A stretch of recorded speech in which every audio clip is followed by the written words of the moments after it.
Good evening, ladies and gentlemen. Welcome to Plymouth Township Zoning Hearing Board, which is now in session. We're going to start the meeting with pledge allegiance to the flag. Brandon.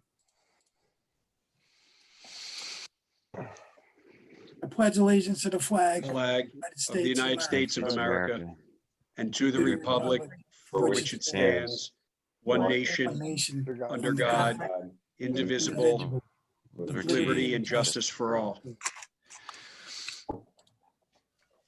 Thank you. We have 5 cases on the agenda tonight. The order will be, first one will be 809 Clover Lane. Second will be 625 Ridge Pike.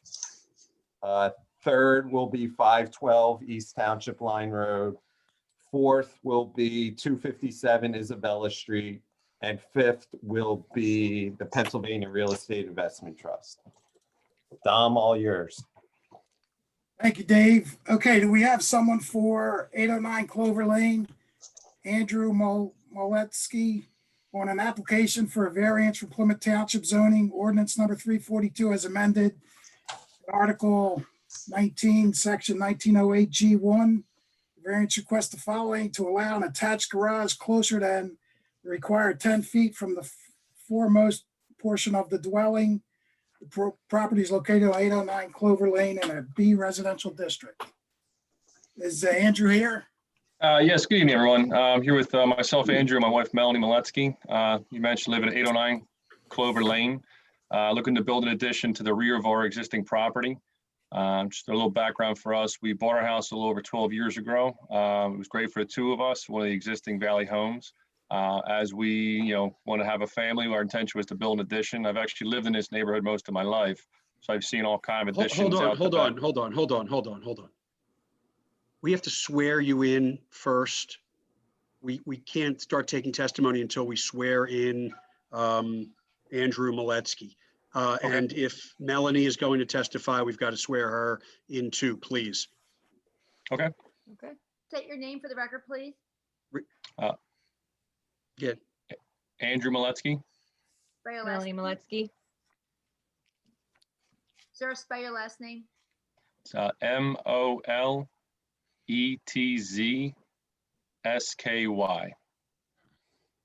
Raise your right hand, please, sir, so I may swear you in. Do you solemnly swear or affirm the testimony about to give in this matter is the truth, the whole truth, and nothing but the truth, so help you God? So swear. Thank you. Okay, now let's start again. Let's take it slow because our court reporter's trying to get it all down here. Your application is it for a detached garage or attached? A detached garage. Okay. And how Yeah, one far of the, will it be located from the back of the house? I'm sorry, I couldn't hear you. How far will it be located from the rear of the house? It'll basically be overlapping is what it is. Way we were talking to the builder, stuff like that. It's about 13 feet from the left to right, but the way they told me the ordinance is, it has to be, again, 10 feet from the rearmost point to the front part of the garage. So my garage is off to the left by about 13 feet.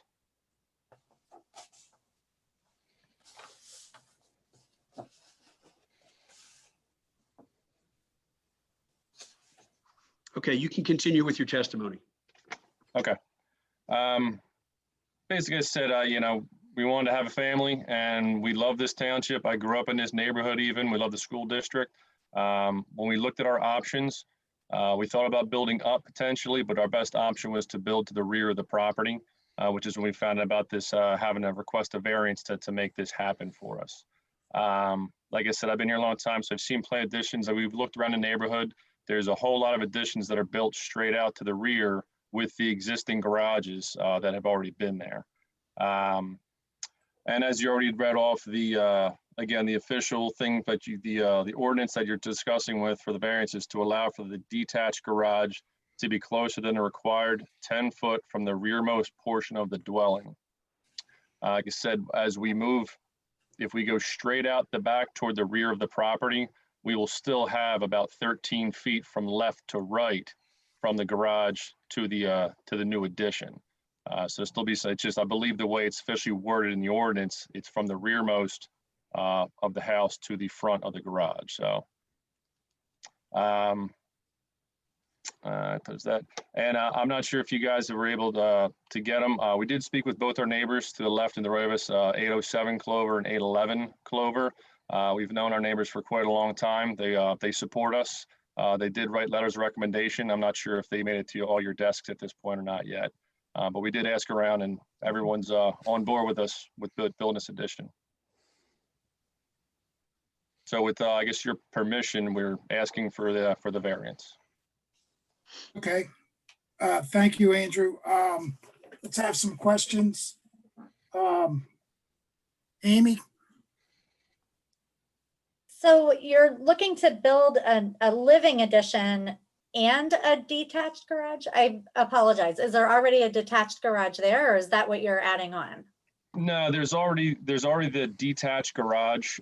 Like I said, we have pretty much, I remember from being around here, there's about 3 different basic layouts of the Valley home, about just around 1,000 square feet with the original garage that the way our layout is, our garage has already been there. It's to the left of the property. We go up the driveway. So there was basically a patio that was kind of poured in between years ago type of thing. So the garage is already existing there. We just want to take, I think, you know, if you go, I'm not sure whoever has the copies, but we gave the survey plan. It shows the existing dwelling, and we're going to basically go from left to right, that same dimension, and then go straight back about 25, 26 feet is what it is. Okay. So like I said, we don't actually overlap. We don't come anywhere closer to the garage. It's still about, again, from left to right, it's still 13 feet or so apart once the addition will be built. But yeah, the existing garage, we're hoping to just keep as is. And the addition will have bedrooms, bathroom, living space? What is your Well, plan? it'll basically be part of a utility room, laundry room, kind of a slop sink type of stuff. We need to add a additional bathroom. We need to add some like pantry space, walk-in closet space. And then we'd like to build basically like a living room with a dining area attached to it is the idea. Okay. I don't have any other questions. Thank you, Ms. Lettich. Ms. Pygott? Hi, what would be the approximate square footage of your proposed addition?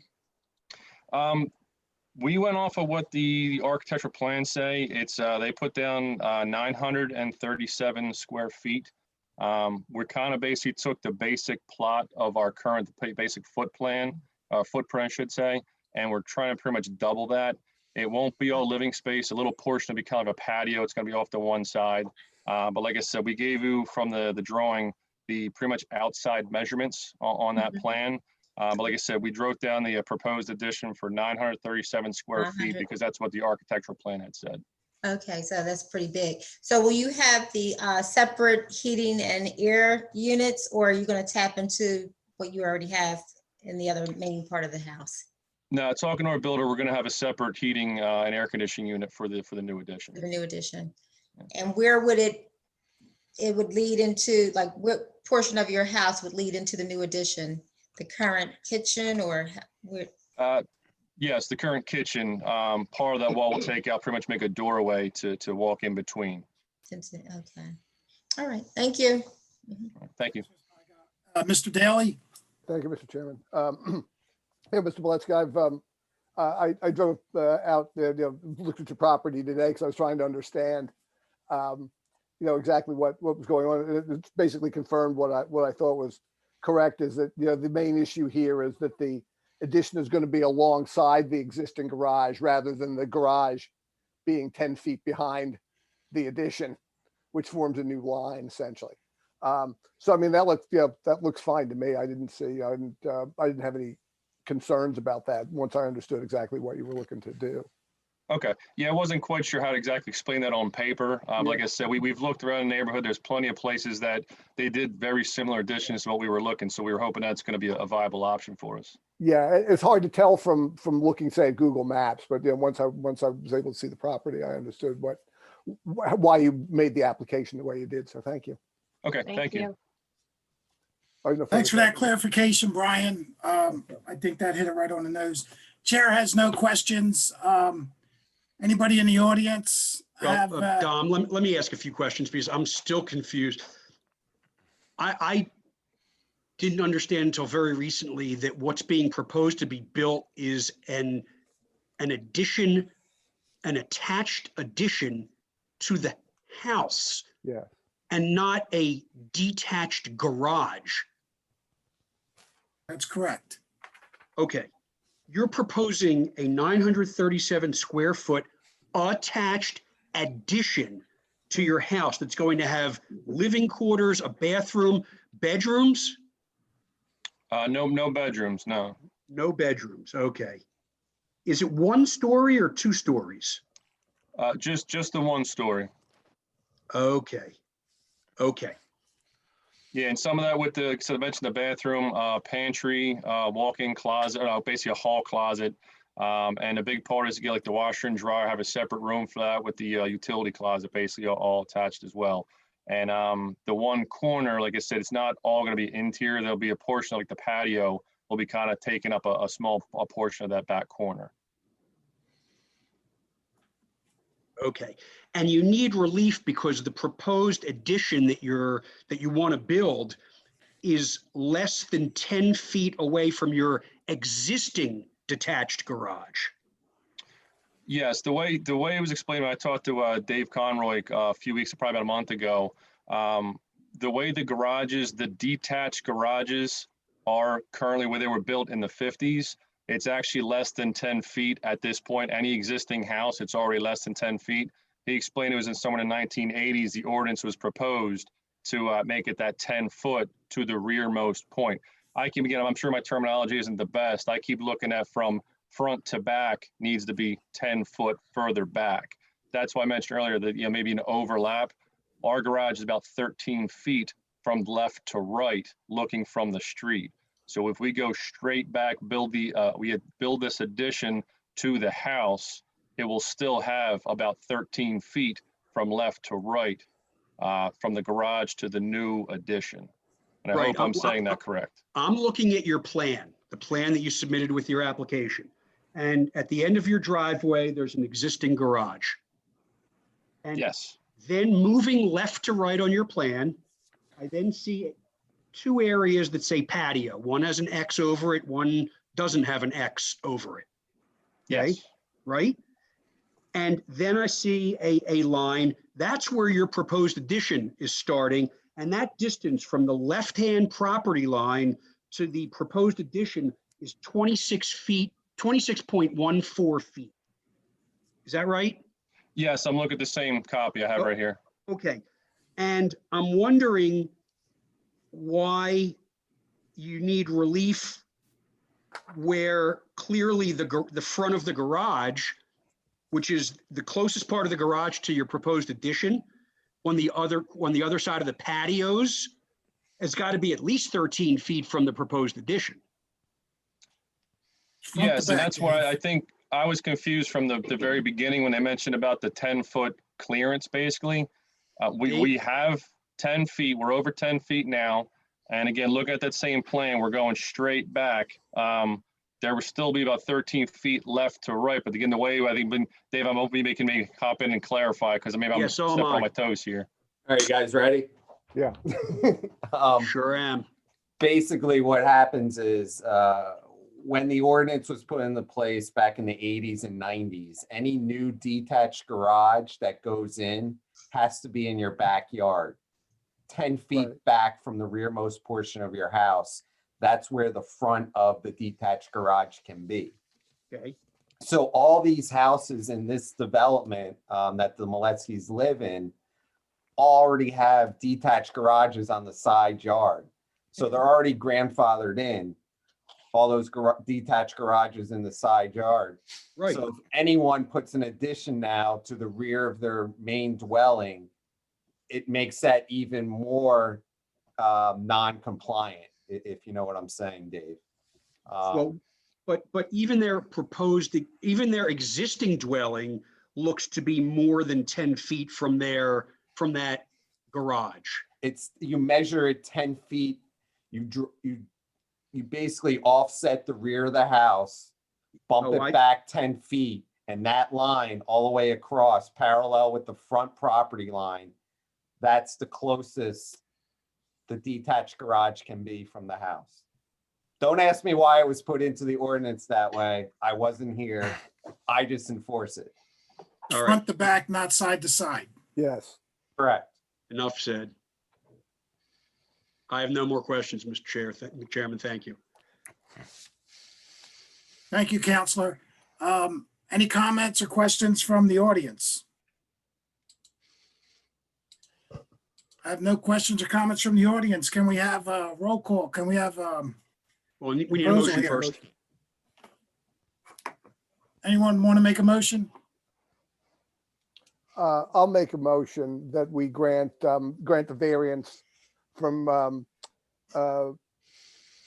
ordinance 1908 .g.1 to allow the detached garage to be less than 10 feet from the rear of the home as defined by the new addition. We have a second? I second. We have a second. Denise seconded. Denise seconded. Okay, can we have roll call? Amy, In favor? Ms. Pygott, In favor. Mr. Daly, In favor. and the chair votes in favor. You're approved. All right, that was great. Thank you. Yeah, thank you, Um, Mr. and Mrs. Malinsky. Do we have to pick something up or wait for something to mail, or how's it work You'll from get here? something in the mail within the next few weeks. Any questions, just give me a call this week, Andrew. I can go over everything at this point. All right, Okay. very good. Thank Thank you. Thank you. you all very much for your time. Thank Yeah, you. have a good night. All right, You too. bye-bye. Thank you. Good luck. Sure.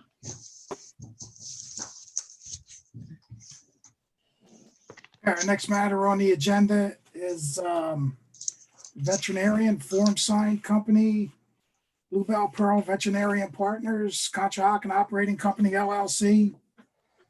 An application for a modification of a condition imposed by a zoning hearing board ordered July 17, 2017, in the application of Dr. Robert Orsher, Blue Pearl Veterinarian Partners. Property is located 625 Ridge Pike, Building B in the Commercial Zoning District. The request is for to remove and dispose of two wall signs, and install two new wall signs. Do we have someone from Bluebell Veterinarian, Blue Pearl Veterinary? Well, I think it would be from Foreman Sign Company, Mr. Yes. Chairman. Tim Olson here, representing Foreman Sign Company. Tim? Yes, Tim, okay, can you be sworn in by Paula, please? Raise your right hand. Do you solemnly swear or affirm the testimony about to give in this matter, the truth, the whole truth, and nothing but the truth, so help you God? I do. Please state and spell your name for the record. Tim, Tim, last name Olsen, Olson. Thank you. Tim, are you going to have any other witnesses this evening? I do not believe so. Okay. Tell us what you want to do. We're just looking to remove the existing VSEC veterinary wall signs and install two new Blue Pearl pet emergency signs. Originally, you granted a variance to VSEC, so it was stated that any change in those signage would need to come in front of the board. I think the Tim, prior could you decision explain- for the board, oh, I'm sorry, Don, go ahead. Can you explain what the changes are? We're just looking to remove the existing signage, and on the front fascia or the main entrance, we're going to put up a 5-foot by a little less than 11-foot wall sign illuminated, and then remove the channel letters on the side of the building and put new internally illuminated channel letters on the side. That differs from the existing signs in size or in illumination also? I do not have the illumination. No, they'll illuminate the same. I don't have the existing signage, but it's very close, if not less than what is existing. Back in 17, we approved 57 square feet on one and 35 square feet on the other. Yeah, it was a total of 92.8 square feet that was approved previously, and the variance was required because only a maximum of 40 square feet is allowed, and you had 92.8. Here, it looks like you have over, you have about 100 and close to 107 square feet of signage. Correct me if I'm wrong, Mr. Olson. One sign is 54.89 square feet and the other is 52.18 square feet. Correct. Okay, so you are increasing from 92.8 up to very close to 107 square feet of signage, but they will be both internally illuminated like the old signs, correct? Correct. Okay. I think that's thus the need for the modification, because the last decision, members of the board, gave them approval for 92.8 square feet. And this, I got to add it up, but I'm going to just say close to 107 square feet. Mr. Of, Sander, if you look at the signage. slugs on the top, this is what I went by, the slugs on the top of the exhibits. The one is for looks like it's 54.9 square feet and the other 59.1 square feet. So I calculated 114. Now, and it was, my permit expediter, Dan, had sent, in his email, it's that is a misprint on Oh, okay. on the drawing. It is 53, not 59. Okay, thanks for clarifying, Mr. Olson. Okay, Tim, can you give me the square footage of the two signs, please? We have 54.89 Okay, and 53. so it's not 52.18, it's 53. I'm not sure, the paperwork that I have, I'm assuming he might have rounded it up. So I mean, right now, Okay, I got the number from somewhere, 52.18. That's in the Well, motion. Let's That's in err the on the side of application. it being 53.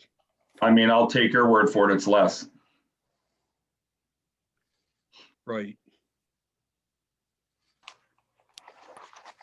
Either way, it rounds up to about 108, Mr. Sander, as you said. Yeah, it's about it's 107.8, about 108 square feet. Or we could Correct. say not in excess of 108 square feet. That would probably be best. Let's just say that.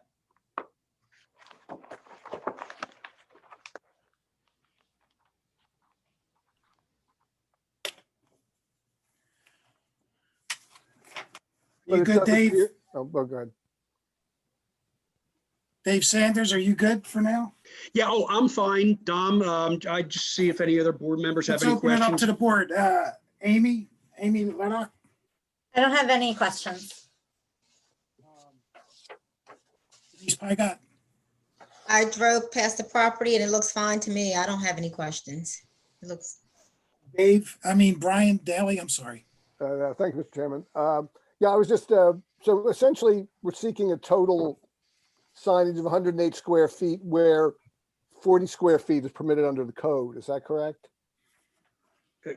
Correct. Okay, Keeping in mind that the previous relief was granted to allow 92.8 square feet. yes.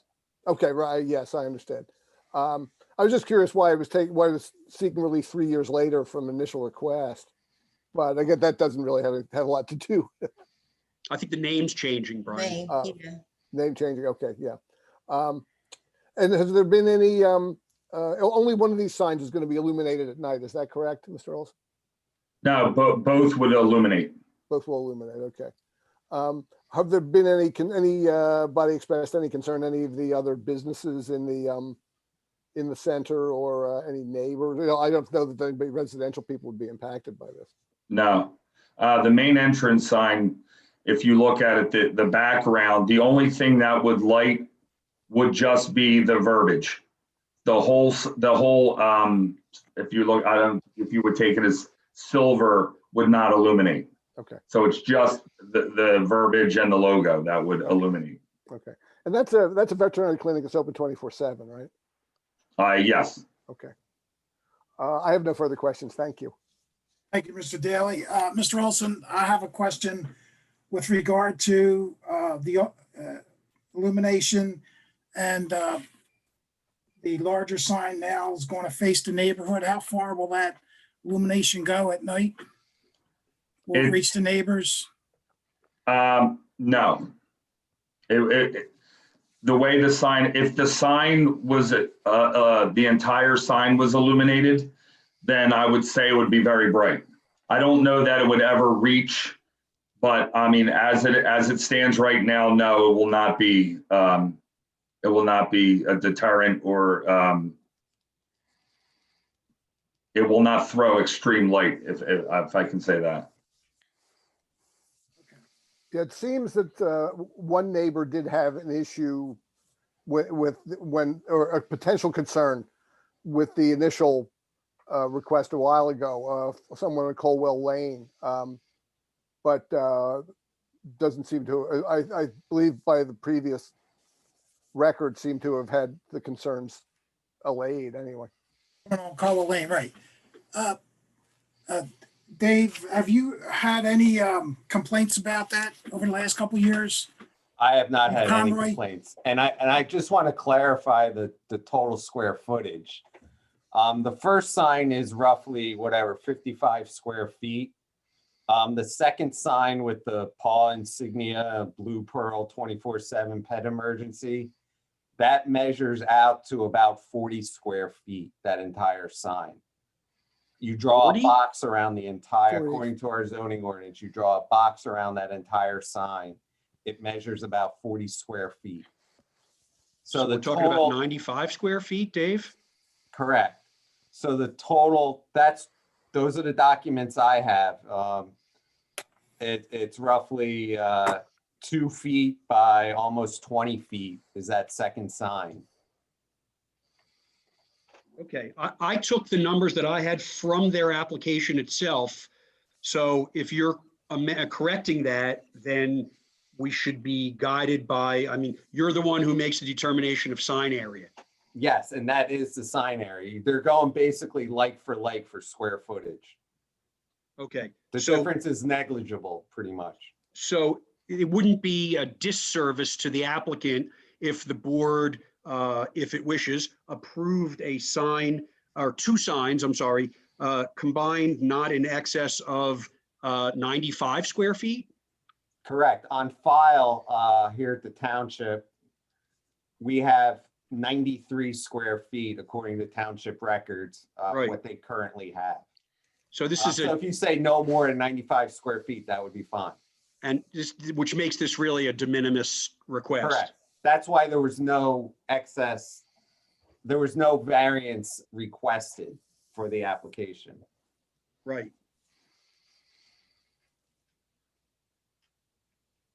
Okay, thanks for that clarification. Mhm. Do we have any comments from anyone in the audience?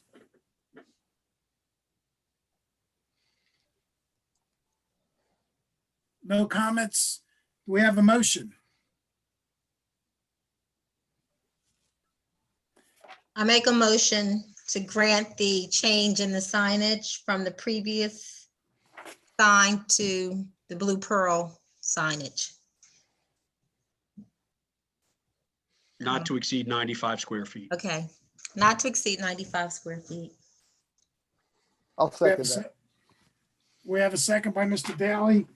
Can we have roll call? Amy, In Wow. favor? Ms. Pygott, In favor?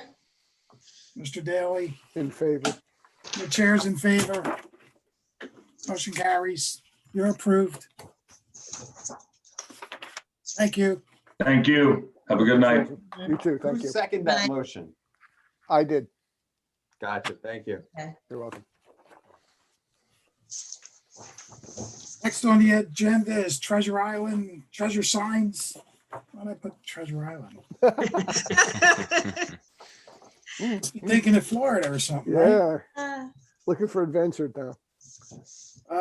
On application for a variance from Plymouth Township zoning to allow a total of 405 square feet of signage where a maximum of 135 square feet is allowed.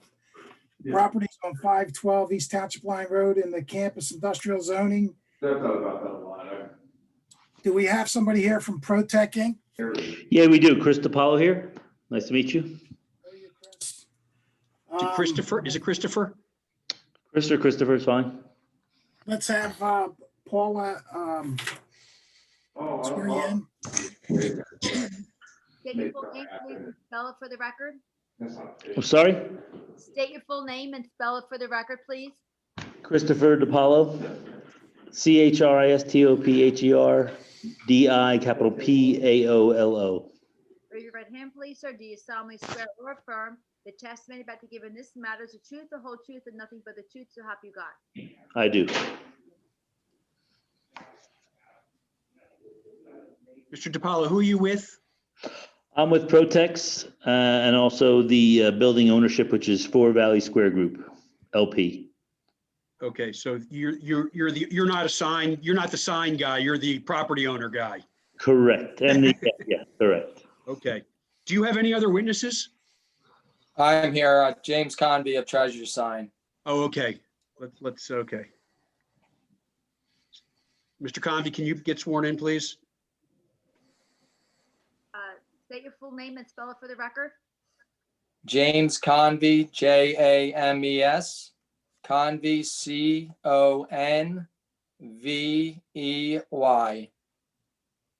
Raise your right hand. Do you solemnly swear or affirm the testimony you're about to give in this matter is the truth, the whole truth, and nothing but the truth, so help you God? I swear. Thank you.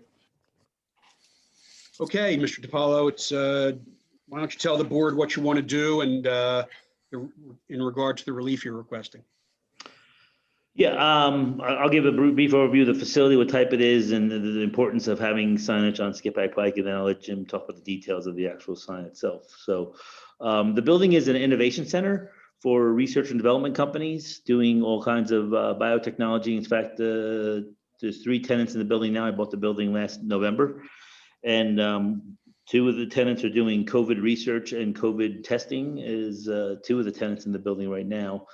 So the importance of deliveries, mostly box trucks coming to drop off and pick up samples and testing materials and such is very important to these tenants. As you're maybe aware, the Valley Green Park is a consortium of 5 different buildings there with the access road, and the building signage within that park is just numbers on building 1 through 5. So we're the only property in that park that has its own driveway off of Skippack Pike.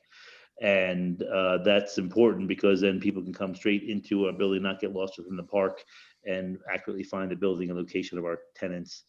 And it has a big importance to our people to make sure that we're having directional signage right to our facility, especially with the operations that are going on there. So I'll let Jim talk about the actual sign itself and what we're proposing to put on Skippack Pike based on our frontage that we have there. If I may? Sure. Okay. So just to give you a background here, just so you can understand where that building is, okay? So we're talking about Protex building is right there, building number 4 in the Valley Square office park. Here's Township Line Road. Chris got mixed up there. The entrance actually is on Township Line Road. Township Line, sorry, I had to skip back, sorry. Yeah, that's okay. And then just for reference, Walton's over here, okay? So Walton comes over this way. We come down Township Line Road. Here's the driveway access that he's talking about. Comes in right here, right to their building, okay? Now, what I need to clear up and what I would like to explain is you guys do have on record that there's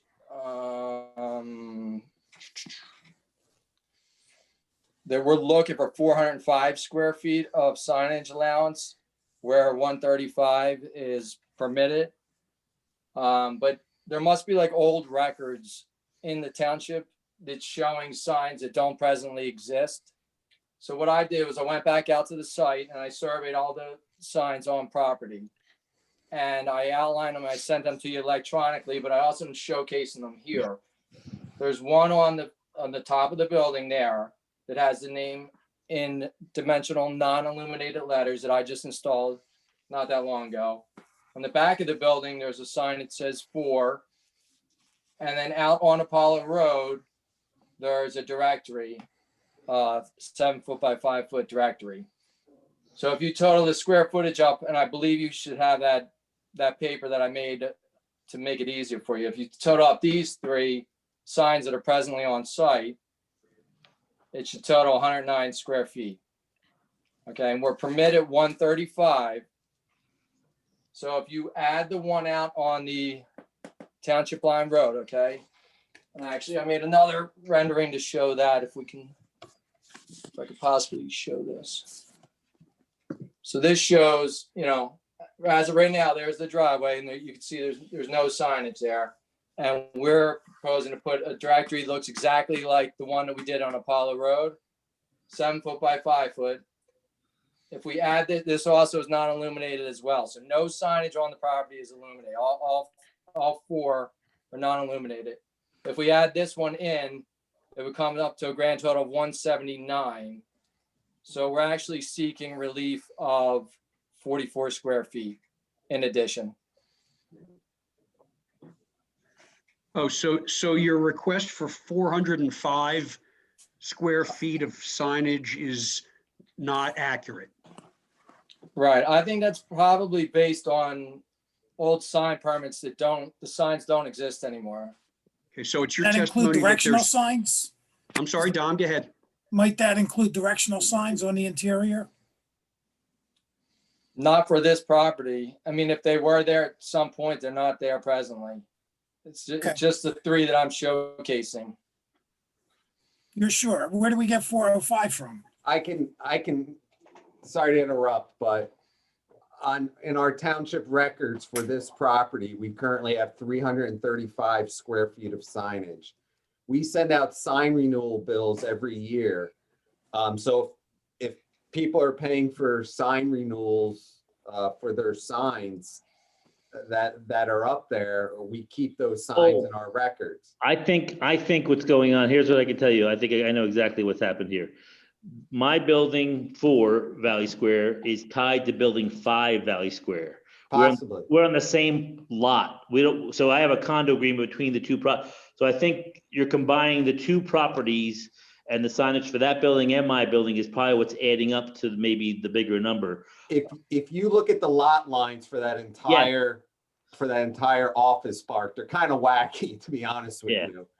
So you're exactly right. Some of those buildings could be tied together. Well, I am definitely on the same lot as the other building. I know that for Right. sure, because when I bought it. So that might be the biggest problem with what we're dealing And with. what I always tell people, if you don't have a sign up there, by all means, please let us know. But that usually happens at the sign renewal phase at the end of every year when you get your renewal fee in the mail, probably in January. If you get something this year in January and you don't have that sign on your property, by all means, let us know. That's how we find out that the sign's not there anymore. So please, in January, let us know if it's not accurate. So, but that's what we have on record, 335 square feet. I'm looking at it right now, so. How much is the new sign adding to that? 35 square feet. So it's a Or no, total of 70 square feet. 70 square feet, because you got to count both sides, right? That's where we're getting 405. And we don't know, Dave Conroy, what's on building 5? Right now at this meeting, we don't have that information. I mean, like I said, I have a total of, only thing I have in front of me right now is 335 square feet for that entire property. So This like request, Mr. DiPaolo said, there's a couple buildings on that lot. So there could be signs on that other building. I don't know them like the back of my hand, but this request joins both I'm buildings, sure right? there's signs on that building. This request joins both buildings? No, I have nothing to do with the other building. That's the thing that's complicated here. I don't own that other building. That's part of Viking Partners. I bought this building from Viking Partners, the developer who bought all 5 buildings. I just bought this one building from them. The other building is still there, so any signage with that is their business. I have nothing to do with that building. And I can tell you, Jim, what Jim portrayed as our signage is accurate. That's the only signage we have is what he showed. Okay, and Dave Conroy, do we have to count both buildings because it's a single lot? Correct. That's how we That's why we're at invoice everything at the 405. township by lot lines, not by buildings. And building 4 is not going to get the signage bill for building 5. They're going to go out to each individual building. He's not going to be paying for 405 of signage. I'm not sure exactly right off the top of my head where the invoices go. Okay. I mean, it could be split up. I'm not 100% sure right now. So it sounds like we already have an approval for 335. Correct. And they want to add 70. So should we Correct. still go through with 405? I What's think that? to be safe, that's the way we should go, and we're being guided by our zoning officer. So I think that the relief, if the board wishes to grant it, would be to allow a new directory sign, total of 2 sides, a 35 square foot sign times 2, 70 square feet, to bring the total area of signage on this property, not just for this building, but on this property, this lot, to no more than 405 square feet. Yeah, and we can clarify that the 70 square feet is just for building 4. And the total it's- for building 4 will be 179 square feet as a result of this new 70 square foot sign. Are you okay with that, Mr. DiPaolo? Yeah, and if I get the bill in for 405, I will come back to you and say I'm only owed 239. Yes, to by Dave all means, Conroy please, about it. He'll- Mr. he'll call me straighten in it out. January if you see a discrepancy, please. Yeah. So in this case, we're really only talking about a single sign out The front. on Township Line Road, adding to the overall square footage of signage within the complex. or Correct. Associated with Mr. DiPaolo's building. Okay. Right. And no illumination for the new sign. No. Right. In fact, we reused the existing platform of the sign that was at the building we purchased. Right, Jim? You just refaced it. That's all. We didn't even change That's all we the did. on the Powell Road. Yep, we didn't change it at all. We just put a new face on there. Yeah. So this is really the only new sign we're adding. Okay, does anyone from the board have questions, Ms. Levick? I don't have questions, no. Ms. Pynott? Out of curiosity, I was just wondering, how many tenants do you have in your building 4? 3 now. That's at 40% leased. We could have up to 5 or 6 probably won't get done. That's the maximum. Okay, and your sign you have spaces for Yeah. 6 tenants? Yes. Okay. I can tell you, if you ever driven down that road without any signage at that driveway, you missed, I missed it. Oh, I did. I missed it. I looked for it last month and I couldn't find it I here. missed that driveway. Without a sign there, I missed that damn, Yeah. my thing every time I drive by it. I missed it The as zoning well. officer missed So- it trying to post the property. Yeah, we really need a sign there. I Yeah, appreciate- that's a good thing. No other questions. Thank you. Mr. Daly? This proposed sign is not replacing any sign that's currently there, I guess, right? Because there's nothing. There's only a real estate leasing sign there. Yes, that's Okay. temporary, correct. Yeah, I noticed the Pierce Phelps sign near there, but that's a different, different part of the road. Have any other businesses in the complex have any issues or concerns with this signage? No, I'm not aware. I know Viking Partners, we made them aware, but they have no problem with it. They're the owners of the property. Okay, great. Those are all my questions. Thank you, Mr. DiPaolo. Daly, the chair has no questions. Mr. Sanders, questions? No questions, Mr. Chairman. Thank you. The audience, any questions from the audience? Questions or concerns? With none being mentioned, do we have a motion?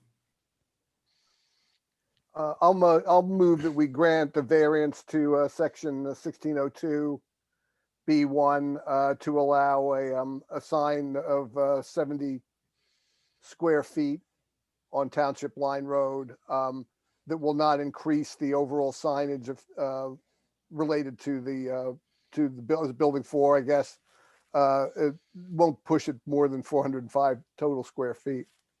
Is that accurate, Mr. Yes, I sir. Sanders? think it's, Thank I you. think it's 179 square feet for building 4 and Right. 405 square feet for the entire parcel. Okay. Correct. That's correct. Okay, Brian, That's fine. That sounds good. do we have a second? I'll I second. second. Okay. Amy second. Ms. Lennox, second. Do we have, let's have a roll call. Amy, In favor? Denise, In favor. Brian, In favor. the chair votes in favor. You're approved. Good luck. Thank you. Thank you for your consideration. Thank you very much. Thank you, Thank Mr. you. Pella. Thank you, Mr. Convy. Take care. Thank you, everyone. Mhm. Good night.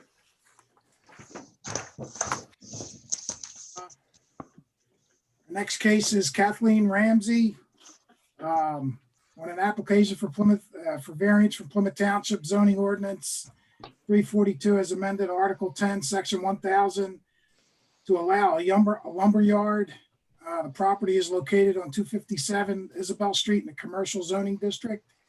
Is Kathleen Ramsey here?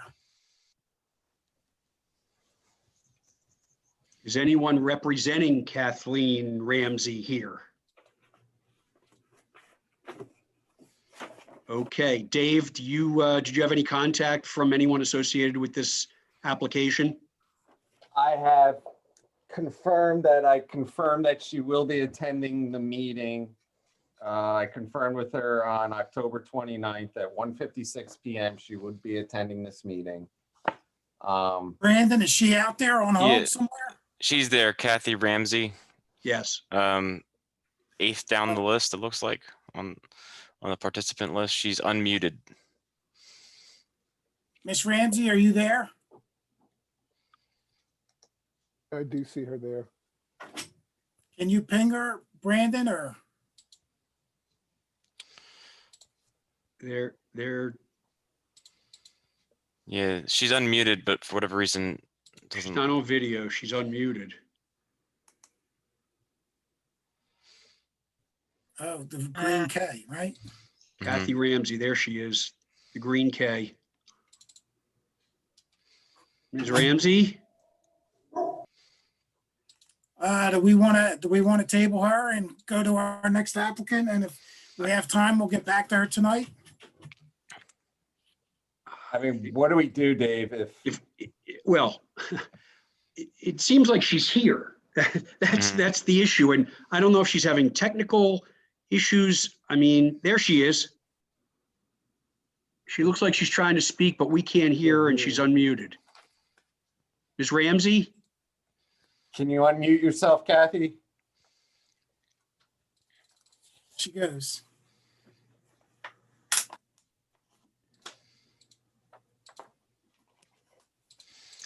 She's talking, but seems to be talking. Ms. Ramsey, we can't hear you.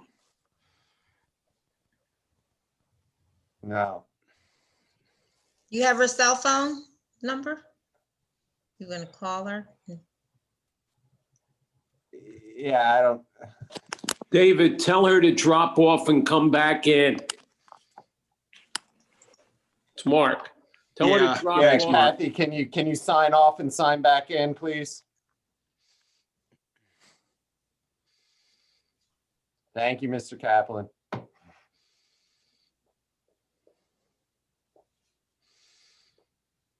Still on there, still talking. No, she just came back on. Oh, okay, she's, See, okay, She's not logging out. She just, gotcha.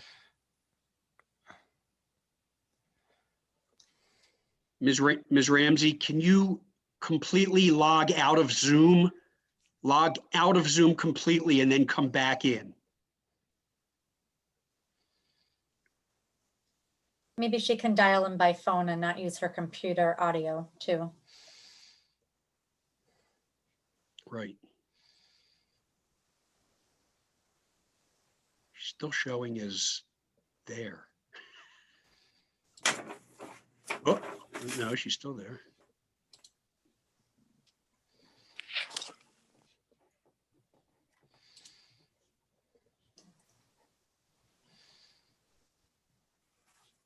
all right, there she goes.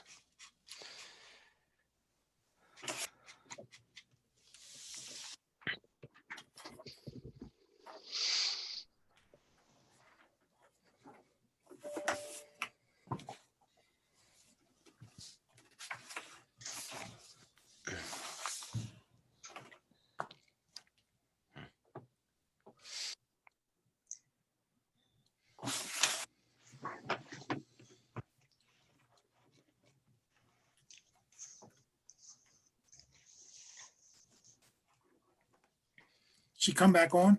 Here she comes.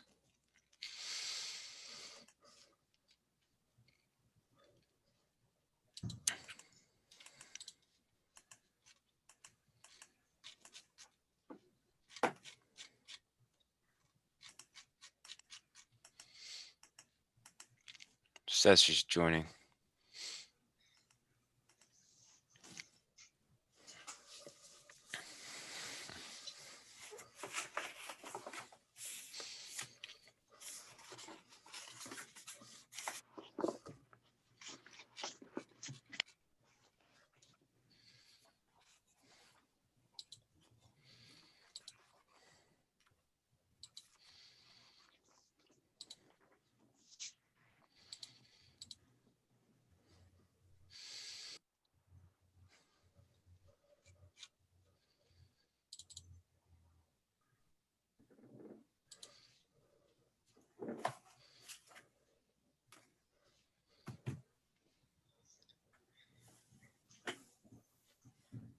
There, Kathy?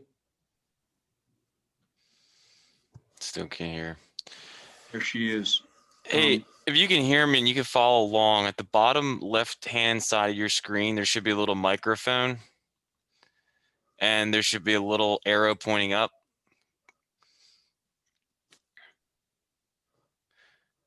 And if you're in there, select the microphone. It looks like you're using your earbuds and they have a microphone on it. You're going to want to connect to your earbuds. Okay, can you hear me now? We're good. Yes. Yeah. All right, geez, oh man. Thank you, Brandon. Thank Thanks, you for Brandon. trying so hard. Makes me makes me nuts. It's- Okay. Dom? How are you, Kathleen, or Kathy? I'm sorry. It's either way, it's fine. You need to be sworn in by our Yes. court Are reporter. did you read her application already? Yeah, he did. You did. Well, I Okay. was, well, you guys couldn't hear me. You're right. You're right. He did read it. I apologize. All right, let's have Ms. Ramsey sworn in. State your full name, ma'am, for the record and spell it. Kathleen Ramsey, Kathleen, Ramsey, Ramsey. Raise your right hand. Do you solemnly swear or affirm the testimony about to give in this matter is the truth, the whole truth, and nothing but the truth, so help you God? Yes, I Thank you. do. Okay, Ms. Ramsey, you'd like to tell us what you'd like to do here? On my application, I wrote that I wanted to do outside storage, such as contractors, landscapers. I have Tim's Tree Care there right now. He has a lot of wood that he had cut down trees that were involved in the storms last spring and summer. There was a complaint. He'd come in there in February, and I had gone to the township, and I think I talked to Jack Fessler, and he said something to Dave, and Dave said it was okay, but then a neighbor complained, and this is where we are. On the on section 1000, even though I'm commercial, it's saying that I can have a building or a combination of buildings may be erected, altered, or used, and a lot may be used or occupied for any of the following purposes and no other.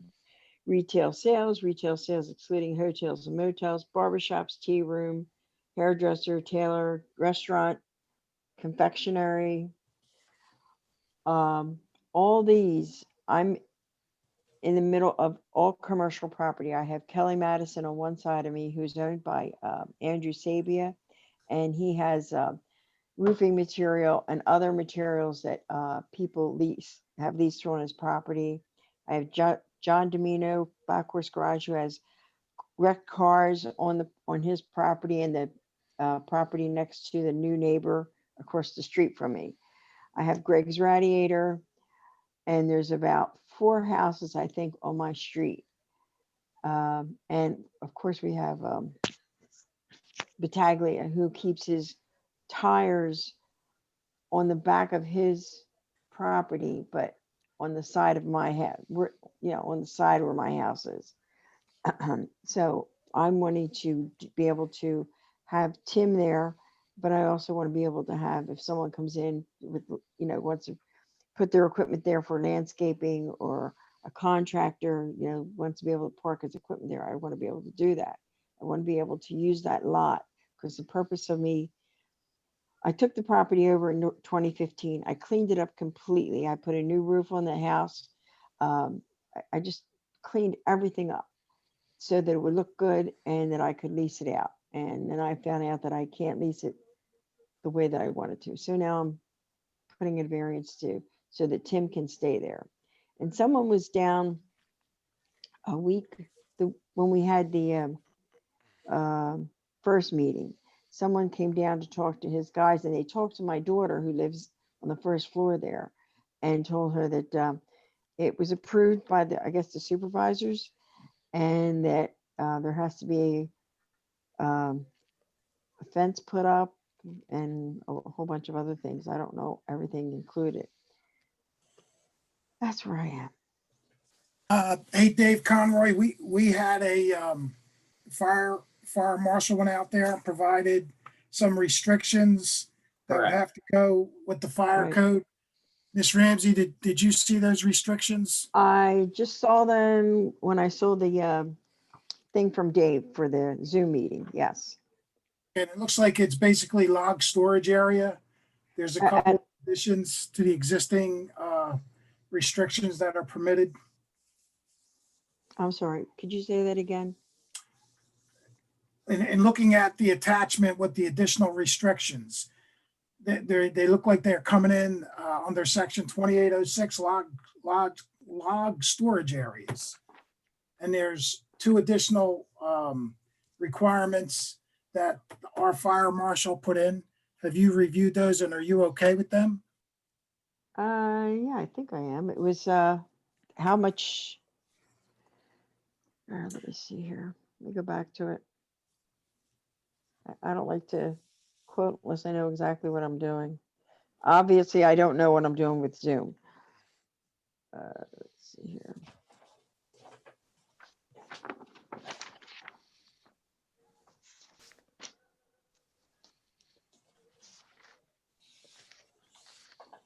Thank you for your patience, by the way.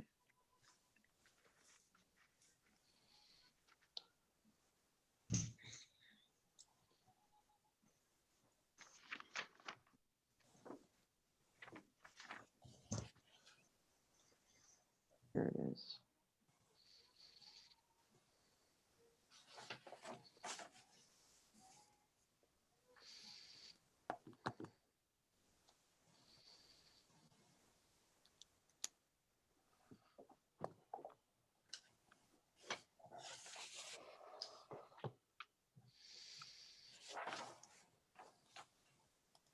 Okay.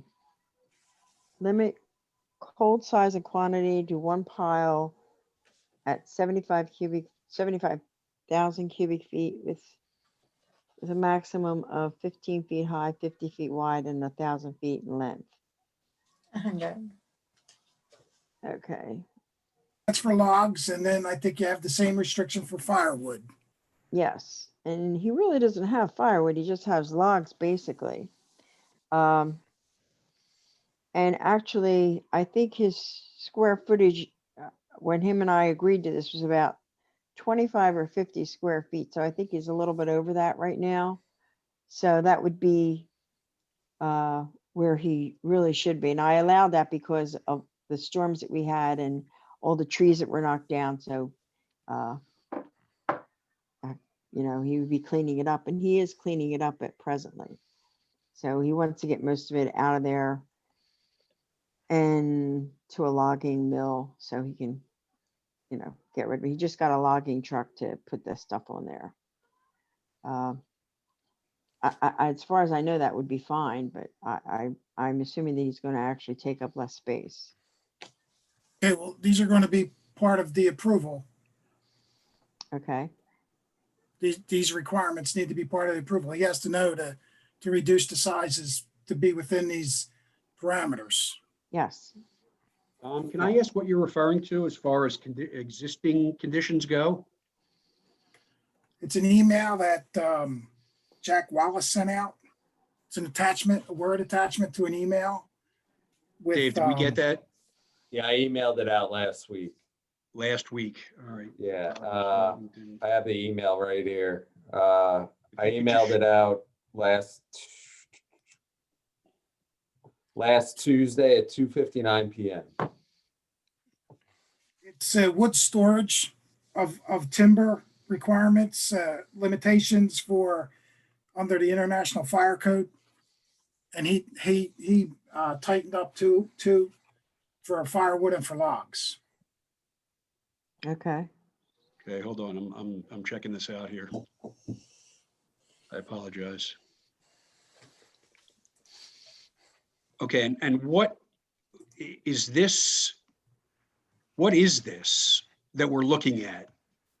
It's a memo from our Director of Code Enforcement, or an email from Jim Wallace, and he's quoting, what is it, the IFC, I believe? It's the fire code, right? Yeah, Oh, this is the fire code. Okay. correct. International Fire Code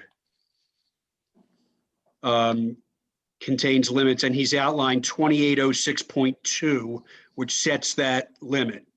Right, Correct. and then it's 2809.2, which also sets a limit. So those two sections you're saying, Dom, would be applicable if relief is granted? Right, in addition to the normal log storage areas. Those two provisions are tighter. Okay.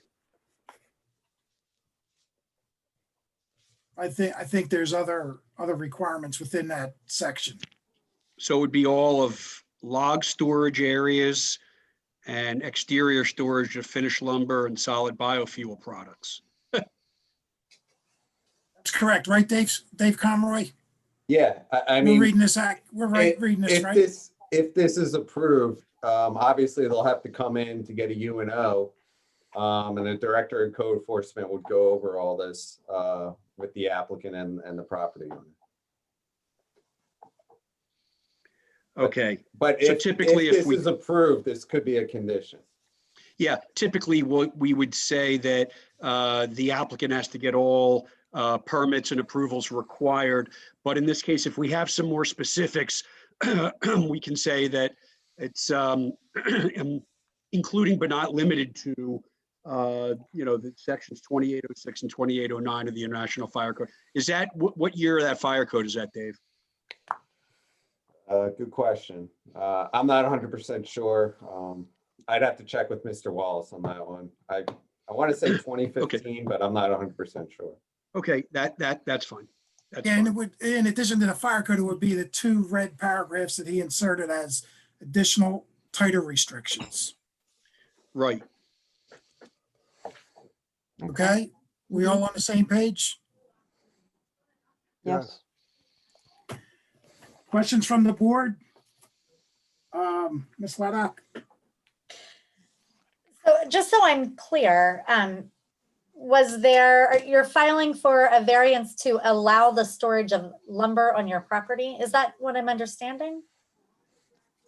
Yes, I have Tim's Tree Care. He cuts down trees. He's a tree guy. So he's a And tenant. Yeah, and he's a tenant, yes. Okay. And, to allow him to store, there was no problem until a few months ago when somebody complained. For whatever the reason or wherever they complained, I don't know. Evidently it was a resident. So maybe they thought there was too much there. But like I said, it was actually from all the storms they had.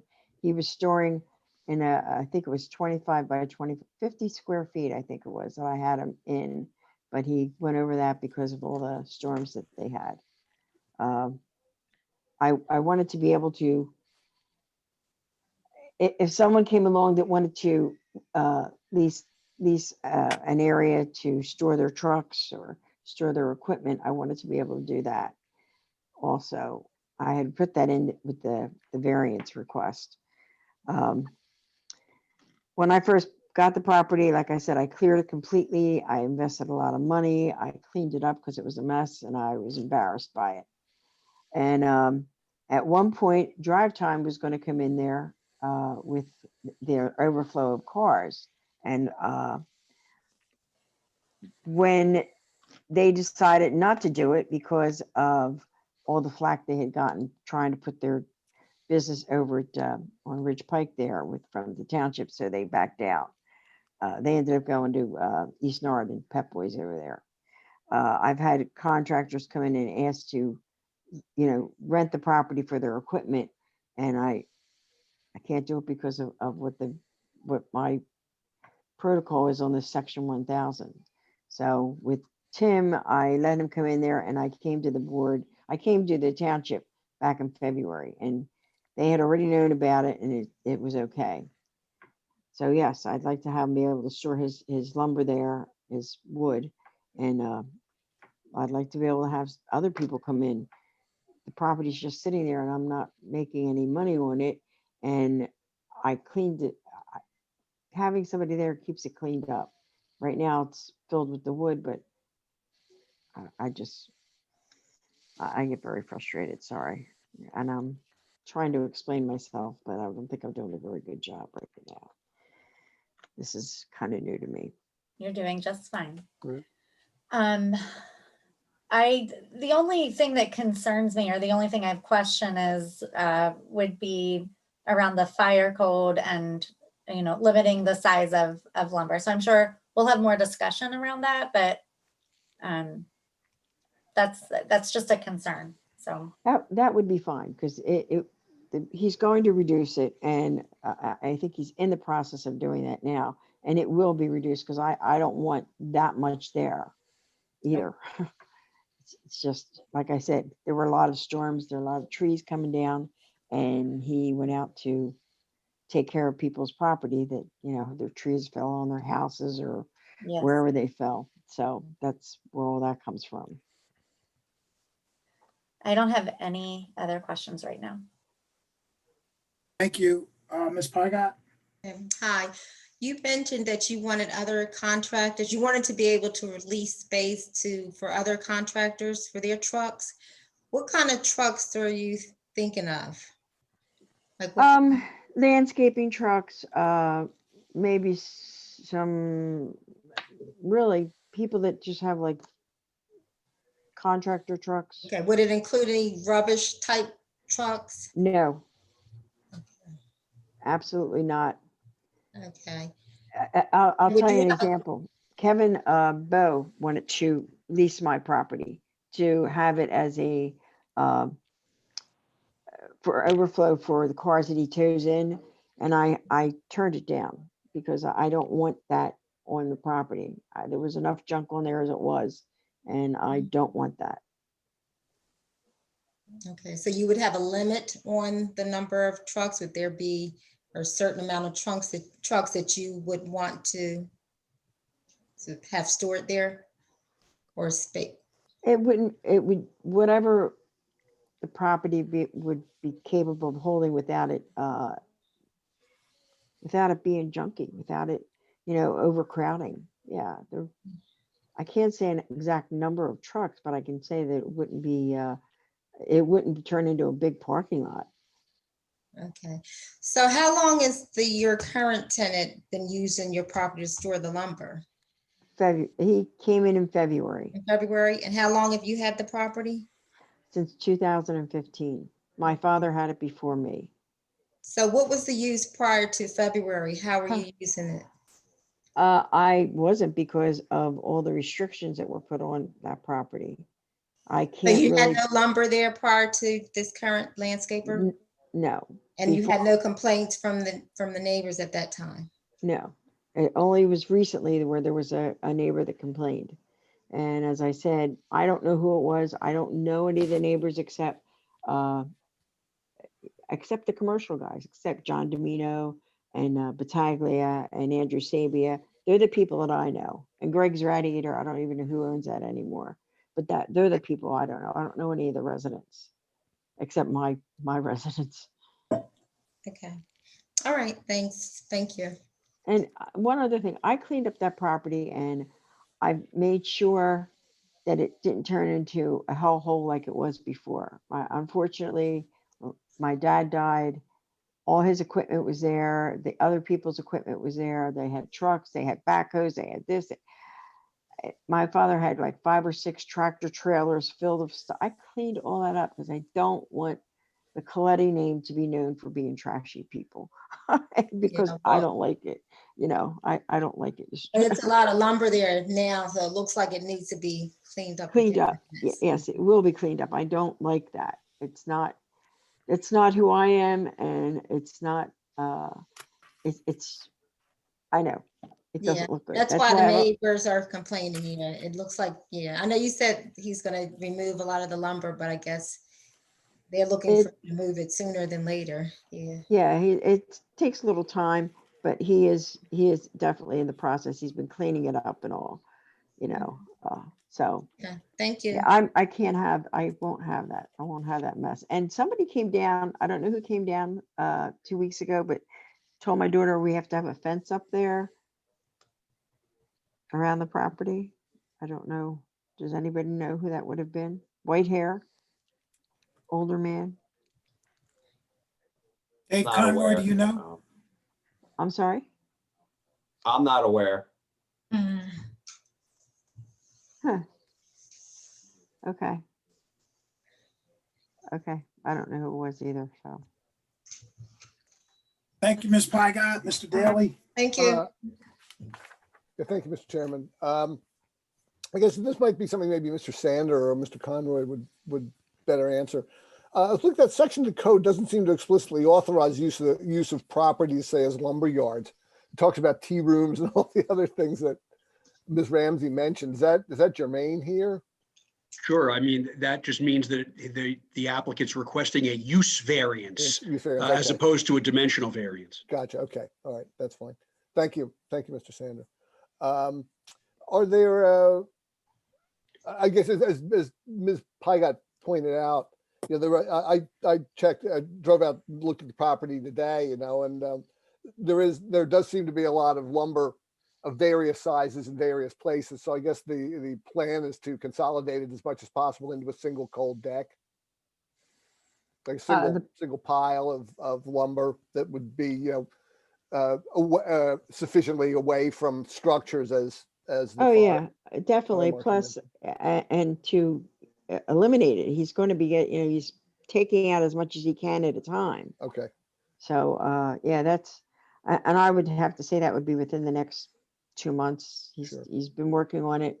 When we had all those bad storms, he was going out every day and pulling this stuff in, trying to get clean up people's properties for them. Yeah. And consequently, mine got messed up, but Yeah. it won't be like that for much longer. Yeah, so if he's going to continue to be a tenant, I presume that he's going to have a way to, consolidate the lumber that he's going to be bringing in, Yes. and they'll compensate with that for whatever goes out, but to put it in as orderly a way as possible Yes, to eliminate fire hazards and whatnot. most definitely. Yeah. Are there any sources of flammables nearby? Like any of the Battaglia Auto Sales, Greg's Radiator, any of those, are they sources of, potential fire? Or accelerants? No, because everything it would be on the other side of the house Okay, that's there. And what's there is the tires okay. on the other side of the fence. He has a whole truckload of tires. And there were no, you talked about maybe having contractors store their trucks on the property.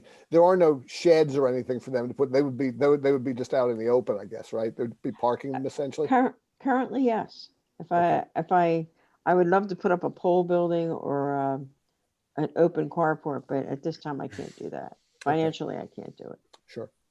Okay. Yeah, and I guess other than the one neighbor who had to complain, any of the other businesses or residential neighbors said anything about the property, about the use of the property? Do you have any concerns one way or the other, pro or con? Are you talking to me? Yeah, I was just asking. Oh, yeah, neighbors- no one's ever said anything. And I Anyone. can't imagine Andrew Sabia or John Domino or Greg's Radiator or Battaglia, I forget his first name, but I can't imagine them having any complaints because I have to take a look at their properties. Yeah, okay. Yeah. I don't care what anybody does. I only care what I do. I don't look at residents. I don't look at I only care about my property. Sure, That's my business. sure. Okay, now those are all my questions, Ms. Ramsey. Thank you. Sure. Thank you, Mr. Daly. Ms. Ramsey, I have two questions. One is this landscaper or logger, is he the only tenant on the property now? At the moment, yes. Okay. Yeah, yeah, at the moment in the open lot, yes. You will agree to the International Fire Code and the additional restrictions that our Director of Code Enforcement added? Yes. And there's a third mention in his email that all the storage, all the wood storage will be a minimum of 50 feet from from all structures. I Yes. think you only have what, a house and a shed in the back? Well, the shed is a metal shed. That's all, that's over by the fence. So that's nowhere near it. And Okay, the so house, all the pile storage will be at least 50 feet away from the house. oh yeah, there's actually two driveways. One by the house and one that Tim uses. Yeah, it's more than 50 feet away. That's fine. I have no more questions. Mr. Sanders? Thank you, Mr. Chairman. Who lives in the house right now, Ms. Ramsey? My daughter lives on the first floor with her twin girls, and then I have a tenant up on the second floor. Okay. It is, well, let me ask you this. The area behind your house, I see on the site plan, there's a shed back there. There's some concrete areas, there's grass. Is any of that portion of the property proposed to be used for storage of lumber or storage of contractors' trucks? Absolutely not. Anything past the first driveway is not, is, Okay, so we're Okay. talking about the area of your property that's from the property line, southwestern property line, all the way up to the first and the second driveway, right? yes, and a little bit past the second driveway. There's yeah. Well, okay, Well, it goes a little bit past the second driveway. okay. Yeah. When I'm talking the second driveway, I mean the one closest to the house. Oh, no, it's not, it won't be up there. There's Okay, nothing. because I'm looking at the yellow line you drew on your site plan, Hmm. and that yellow line cuts in away from Isabella Street, right at the driveway, near the house.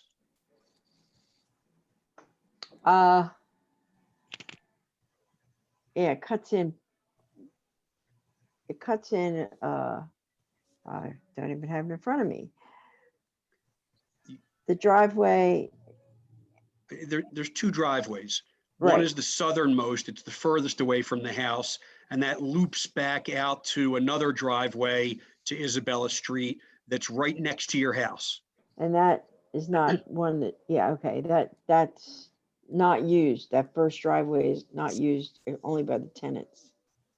So Which dri- anything, The one closest to the house? yes, yeah, the one Okay. closest to the house is only for the tenants. But I'm trying to define the area that you want to use for storage of wood and storage of vehicles. And it runs from your southwest property line all the way down at the bottom of the plan Yeah, up to that driveway that no one else uses except the people who live in the house. I Is that may true? not I have that highlighted. I can look on this tablet here on this cell phone. That says that it's a little less than 148 feet, I think. Oh, It- let me bring up that Yeah, email that I please had. bring up that plan. I've got to ask you some questions about that so we know where we're talking about on this property.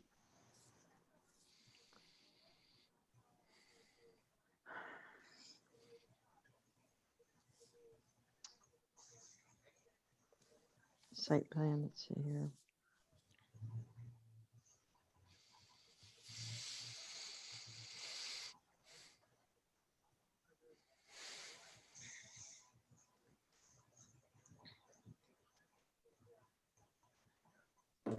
You got that?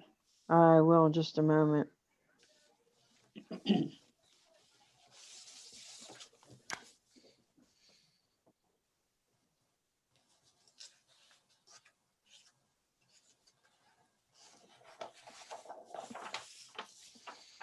My site plan.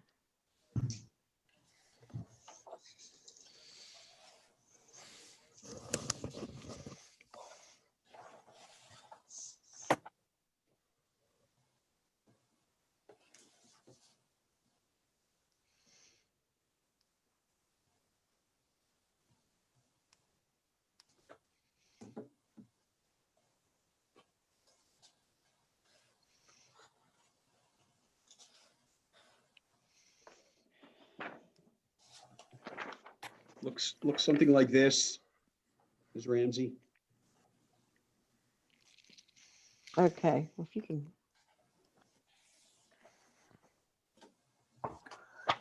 See that actually, yellow it area should that you be, have, yeah, it goes right up to actually, that it should, driveway next to your house. right, but that's not for, that wouldn't be for lumber. The part that would be for lumber would be where the driveway, the driveway that he comes in and Second straight drive, down. Yeah, and that would be his area straight down. down here. So if I drew a line across this plan from here, and I'm Mhm. indicating the beginning of the driveway out to Isabella, the southernmost driveway, across your property to your rear property line, That's where he would be. that's lumber. Yes. That's all lumber down there in the southern portion of your property. Yes. Okay, and where do you want to have the storage of vehicles, of construction vehicles? I mean, landscaping and contractor vehicles. It would be near that, can you hold that up again? I'm sorry. I'm sorry. It would be in the back. This is right here in the front by that first driveway. It's elevated, so it wouldn't be there. It would be down below that, right here where that rating is. You're talking about up, well, we can't see you pointing to this. Yeah, You're okay. talking about up here? Move down a little bit, yeah. Right Well- in here, yeah. That, in the front there is an elevated parking area. So it would be down below that. Where there's rating here.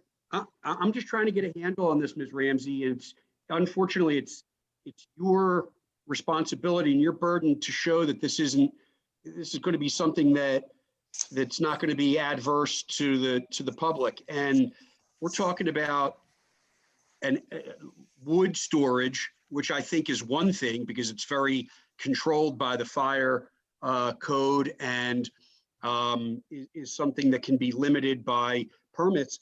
But the storage of these other contractors' trucks, we Would can't be to tell the- on your property where they're going to be stored. And we don't know what hours that they are contractors start at 4 or 5 a.m. They're going to Right. come to your property. Where are they going to park their regular cars before they pick up their trucks? They could park them right next to the driveway. There's room in the front of that southern driveway. They could park their vehicles there. And over in the back, behind the elevated area, they could park their cars and, Has anybody ever done this, or is this something you want to do going forward? The Yeah, we storage had- of vehicles. My dad had storage. He had landscapers there. He had a couple oil trucks there. The one Herb Fry rented from him, and the one kid that was deaf up on Volk Road. His name was David. He rented from my dad. Yeah, there's always been storage there, but I don't. Anything that's where the tenants park, that's not for anybody else. I understand that. I'm just trying to look at your plan and limit where what the extent of, let's say we give you approval and you decide that this is thank goodness you finally got approval, you can have contractors and landscapers store their trucks there, and you take out an ad online that says, come park with me, storage, truck storage on my property. And you cram as many No, contractors and landscapers trucks in your property that you can possibly cram that's not being used for lumber storage, which we've heard, wanes and waxes as lumber becomes available to store, and that's not going to go behind the house. it's Um, not, How no, can we limit that? Right. because that's not what I would do. I would only, anything would be on the other side of that driveway. Nothing, equipment could be in front of the most southerly driveway because you could park trucks there. If they bring their cars, they could park them on, at the bottom on the other side of the house driveway. Yeah, I mean, I'm looking at this again, and I want to Yes. draw a line from the beginning of this southernmost driveway, Mm-hmm. and I want to go straight across on a right angle to your rear property line. Do you see that, where I'm going Yes. right here? You Yes, see that? Or would Yes. you be agreeable to limiting both lumber and the storage of Yes. contracting vehicles to that area and south and nothing north of there? You see where nothing north? yes, yes, I got that. Yes. Most definitely. No wrecked or damaged vehicles? No, no, No vehicles larger than typical landscaping and contractor trucks? I think you could probably get a vehicle size. We don't want you to have a truck terminal here. no, absolutely not. That's not my goal. I understand that, but I'm asking you if relief is granted, would you be agreeable to limitations on the sizes of your vehicles? Yes, No wrecked vehicles, no buses, no RVs. no.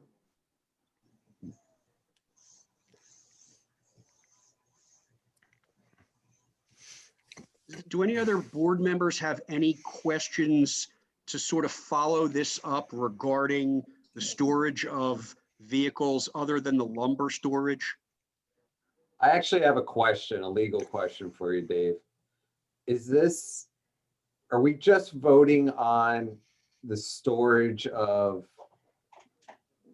lumber or storage of trees on the property? Or is it, like, I'm trying to figure out, Well, let me is read the it just for application to you, this Dave. use? I hear you. The application says storage of lumber and other contractors for equipment, e.g. landscapers, etc. But what does, so if this current use leaves and another one comes in, if this is approved, are they permitted? That's my question. Sure, I mean, if you grant a use variance, that runs with the land. A use variance for what, though? Well, that's what I'm trying to gather. I see an application that's asking for storage of lumber, Correct. which we've sort of narrowed down and we have provisions for, but it's also asking for a use variance to allow storage of contractors' equipment and landscapers, etc. And we see from the testimony that that's vehicles. Okay. That doesn't include any other equipment other than vehicles, right, Ms. Ramsey? Yes, So I think that at least before the board is the issue of the extent of a use variance. She's asking for lumber and contractors / landscaping vehicles subject to her testimony.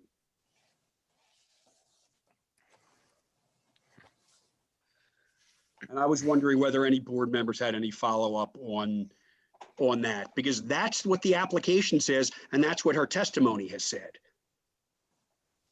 Mr. Sander, during the course of the discussion, I actually sent you a photograph I had taken. I don't know if that would illuminate this at all. You know, it shows the property where things could potentially be stored. I think it shows the parking and the behind the house and the shed and so on relative to where the wood is.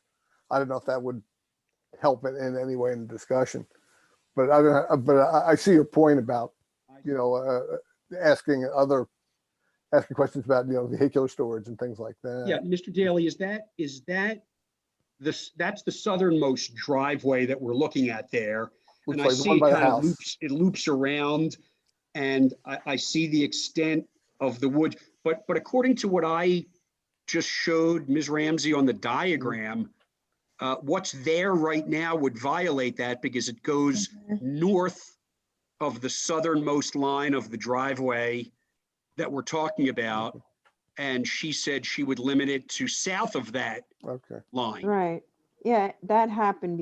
And when he first was there, that's all it was. But like I said, after the storms, I understand, but just- we're talking about going forward from here, Ms. Ramsey, yes, not just for what's going to happen in the next 2 months or to give you permission to have this for 2 months. This is a forever use that may be approved for this property unless somebody wants to abandon it in the future. And, you know, even then it's arguable. And we need to be concerned with what happens next year when there's a storm and there's wood, and the following year when there's a storm and there's wood. I mean, this is an ongoing business venture for you. This is a commercial use for you of this property that in and of itself, neither storage of lumber nor storage of vehicles is permitted.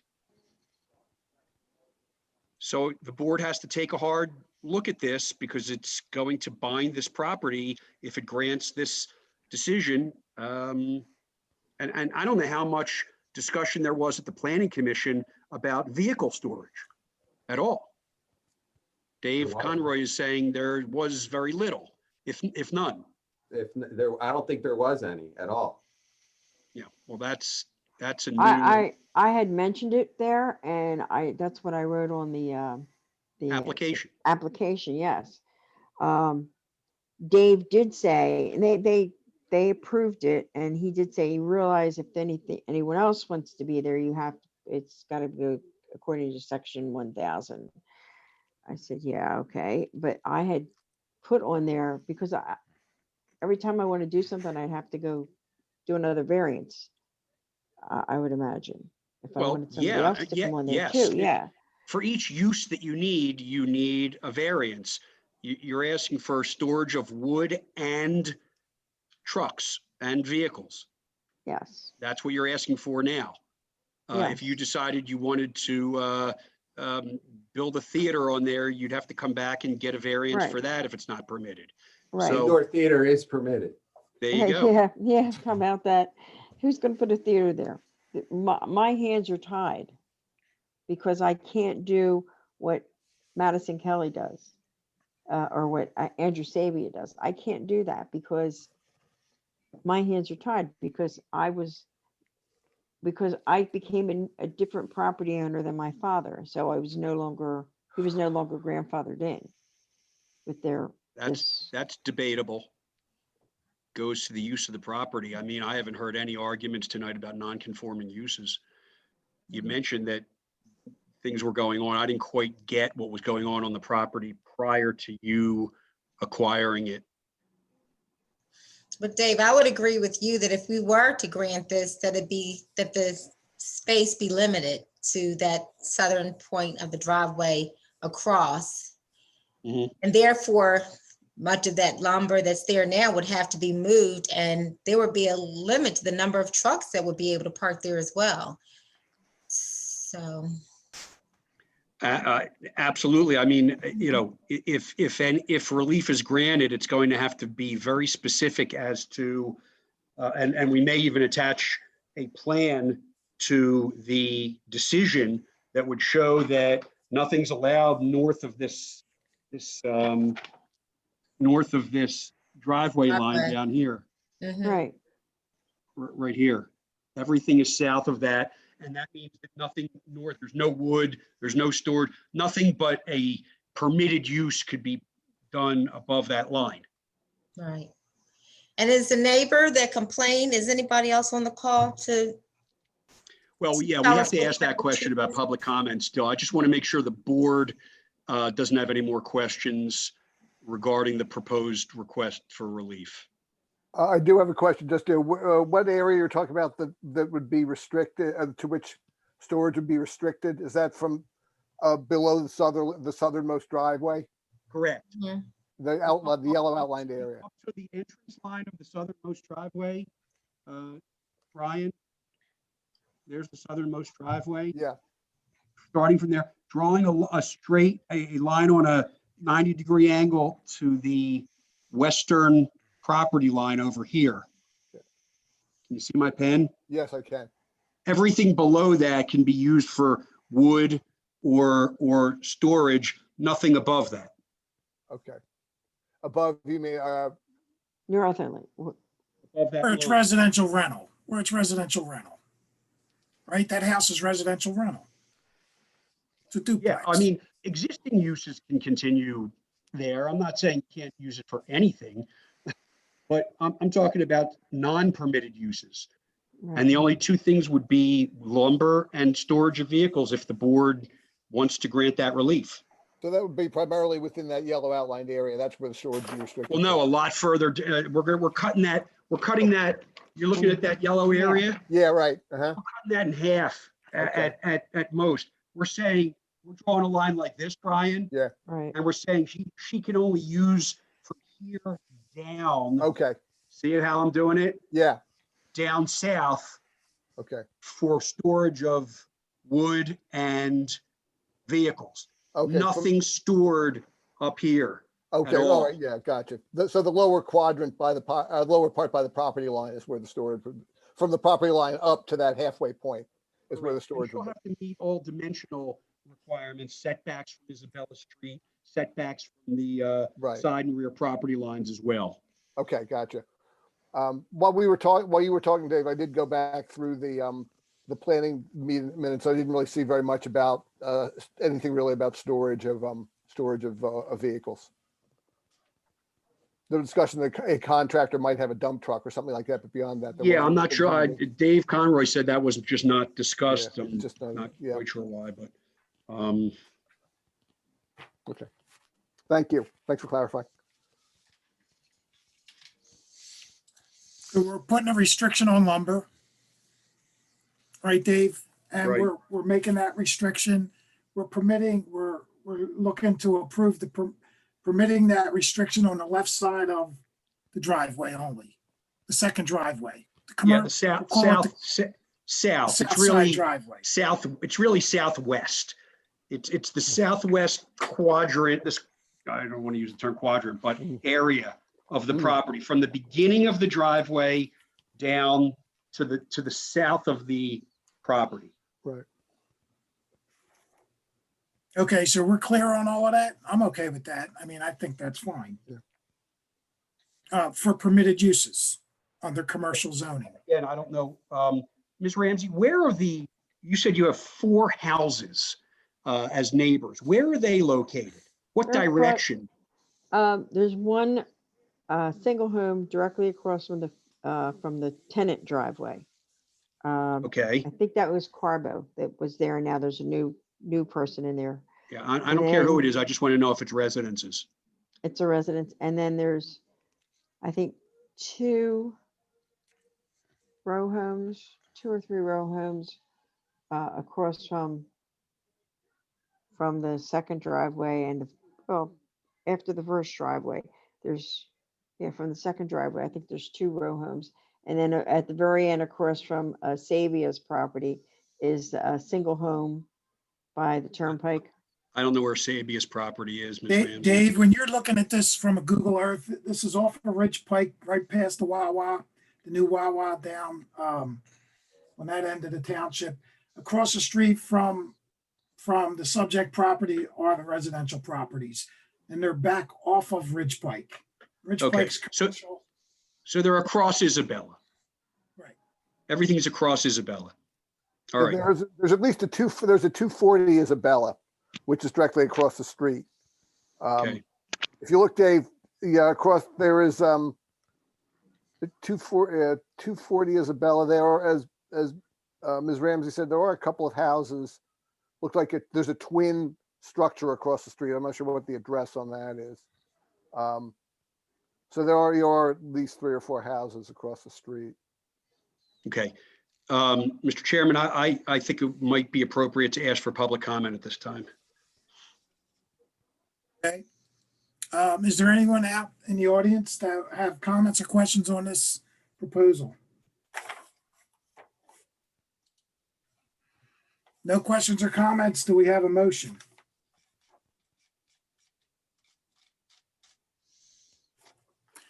I'd like to make a motion that we approve the request to allow for logging at the property, subject to the International Fire Code that was provided by our Director of Code Enforcement with the additional provisions. Dave Conroy, can we attach his email to this order so it's clear what he's allowed, that the limits of size that are in red on his attachment, and also that the logging is limited to the left side of the second driveway when you're facing the property, or the southwesternmost portion of the property. Does that work for you, Dave Sanders? You're talking about storage of wood, Right. storage of lumber, right? Versus logging, yeah, storage of lumber, I think is the right way. Lumber or timber? Storage of lumber, that's what he's talking about, yeah. Are you addressing the trucks, the other? Is that going to be addressed? Well, I think anything else has to be per the code. That just has to meet the use variance of the code. Now, are we asking for approval to allow truck parking there?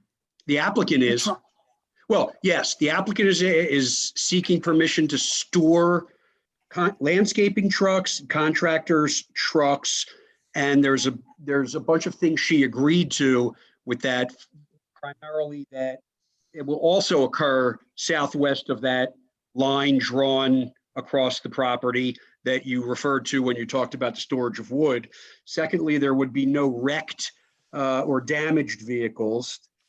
Third, that there would be no buses or RVs, that it would be limited to trucks typically used in landscaping and contractor businesses.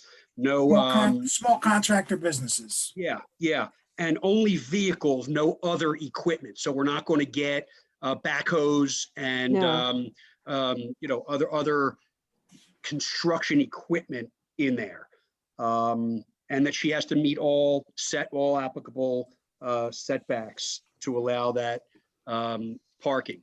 But again, I don't know if the board wants to grant that element of the relief or not. And one thing I will say, no one would be able to come in there before 7 a.m. Usually a start time for contractors or anybody would be 7 a.m., 7 to 8 a.m. So no vehicle will be started, turned on, ignited until at the earliest 7 a.m. And how about no weekend hours? Saturday, landscapers go out on Saturdays. Okay. Yeah, they go out on Saturdays. Monday to Saturday. 6 p.m. cutoff at night. That would be great. Some landscapers actually work on Sunday too. I mean, if they take care of office buildings. So I don't know if that's unnecessarily restrictive to say you can't do it Sunday. Well, remember, this is just parking and storage of these vehicles. I mean, we can make it Monday we can make it 7 days a week. I don't care, but 7 a.m. to 6 p.m. they can be parked there. Oh, right. So is that our full motion now? Did you amend my motion? Yeah, if all those things that I spoke about with regard to the storage of those vehicles are acceptable, then that would be the motion, and I'll certainly frame it in the decision. Okay, they're acceptable to me making the motion. Do we have a second on that motion? Just one thing I would add, just a little precision of wording, Mr. Chairman, is just in terms of the fire code. I think our fire marshal was looking for specifications that went beyond the international fire code. Is that correct, Dave? They're a little stricter. Yeah, no, that's correct. It's in the email that he sent. That's going to be Yeah, attached. That's okay. Thank Yeah. you. Yeah. Right, we'll Good. attach the email, and I will probably attach a copy of this with a line drawn on it. Okay, He redlined the fire code. Yes. That's going to be attached. That's fine. Thank yes, you. it's already there. Okay. Thanks. So do we have a second for that motion? I'll second the motion. Thank you, Brian. Thank you.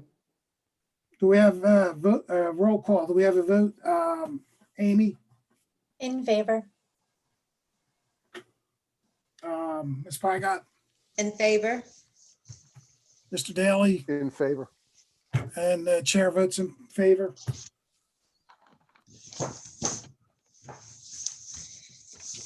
Thank you, Ms. Ramsey.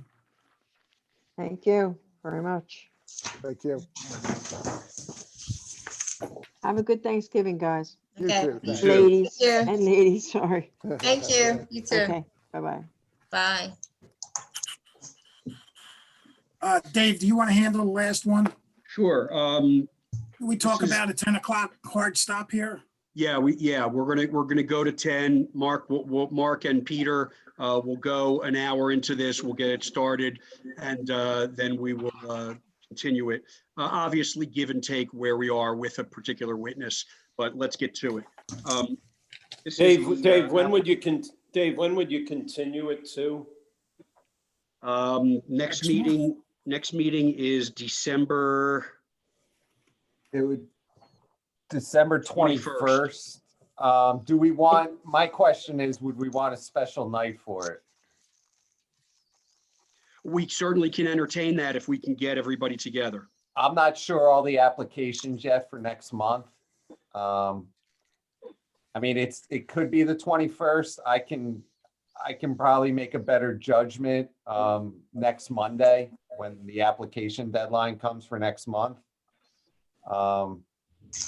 Do we just want to hold it for the 21st and then I can make a judgment next week when I know all the applications? Yeah, I think we need to, well, once we reach 10 o'clock, we need to continue it to a date certain. So if we continue it to a date certain, and that's December 21st, we can't do it prior to that. Well, I'll have to re-advertise and stuff. Or we well, that gets hairy too. I don't Okay. like that. I don't like that uncertainty. We can pick a date sometime in December, because Yeah, I mean, we need at least 2 weeks. David, the 21st is fine for me. Fine for me. Okay, then we'll continue it to the 21st when we get there. okay. Okay, this is the application of Pennsylvania Real Estate Investment Trust, which we will be referring to during this application as PREIT, all in caps, PREIT. This is an application for a special exception pursuant to section 1100R. And this is what I'm looking at as they revised, an amended application for that special exception. Section 1100R of the Plymouth Township zoning ordinance. And before we go into it, Mr. Kaplan is here representing the applicant.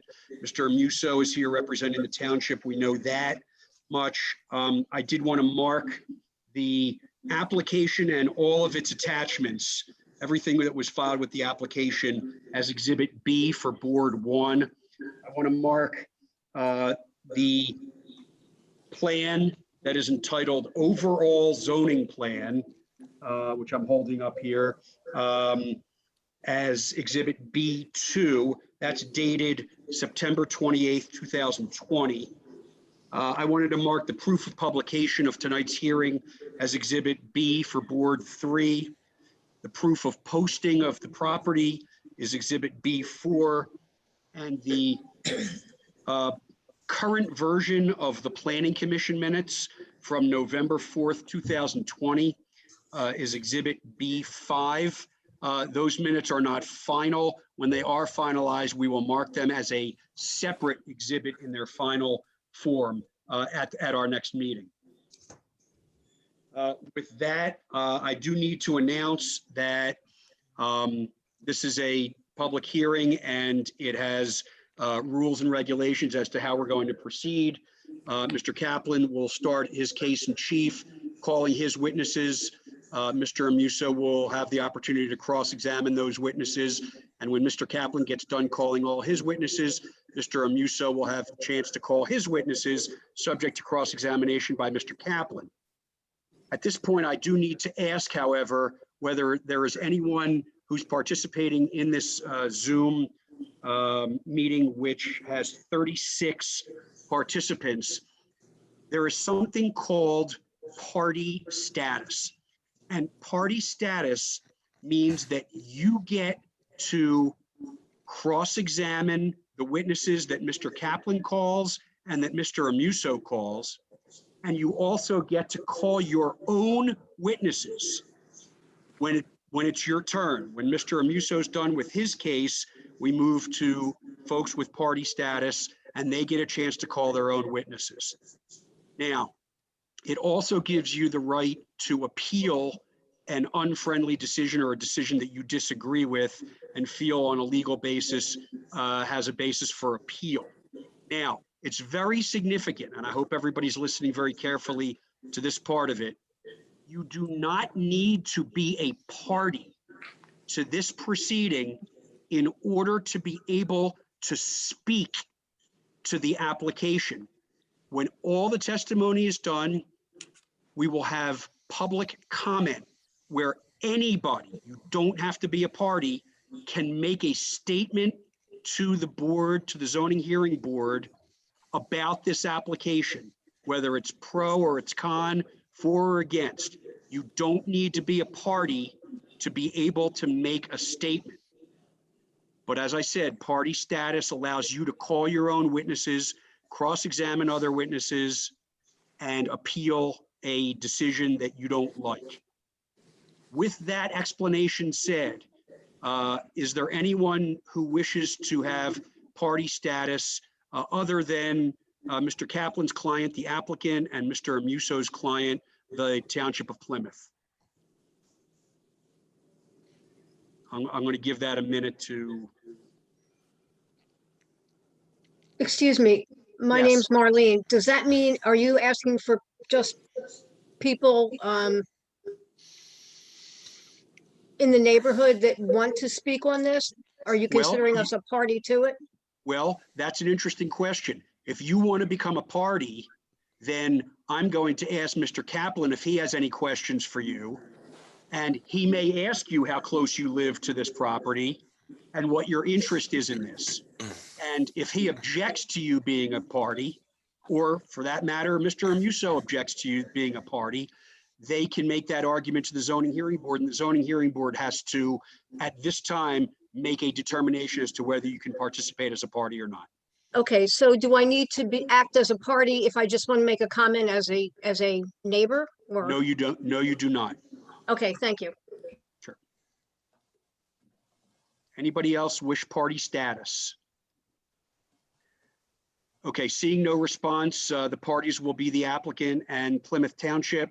Mr. Kaplan, you have said hello. Mr. Amuso, you want to enter your appearance for the township, please? Yes, thank you. Peter Amuso with Rudolph Clark. We are the solicitors of the township. We are here in opposition to this application. There's no grounds for a special exception. This is not a use that's allowed in this district. We've got a special district for high-rise apartment buildings, and this applicant knows it. They've sought a text amendment to allow the use they're seeking tonight. So we oppose this. It's not a correct special exception application. Thank you, Mr. Amuso. Mr. Kaplan, Mr. Amuso gave a very extremely short little intro there. If you'd like to do the same, or you'd like to move right into your case in chief, we can do that. I do have an introduction, and then I'll call my first witness. Good evening. My name is Mark Kaplan, and I represent Preet, the applicant in tonight's hearing. The real estate that is the subject of tonight's hearing consists of multiple parcels, which together form the property known as the Plymouth Meeting Mall. This includes an approximately 71.1 acre parcel upon which the Plymouth Meeting Mall is located, and a 4.5 acre parcel abutting the south side of the Plymouth Meeting Mall, which contains a 2-story office building that served as the offices for IKEA when IKEA was located on the Plymouth Mall property years ago.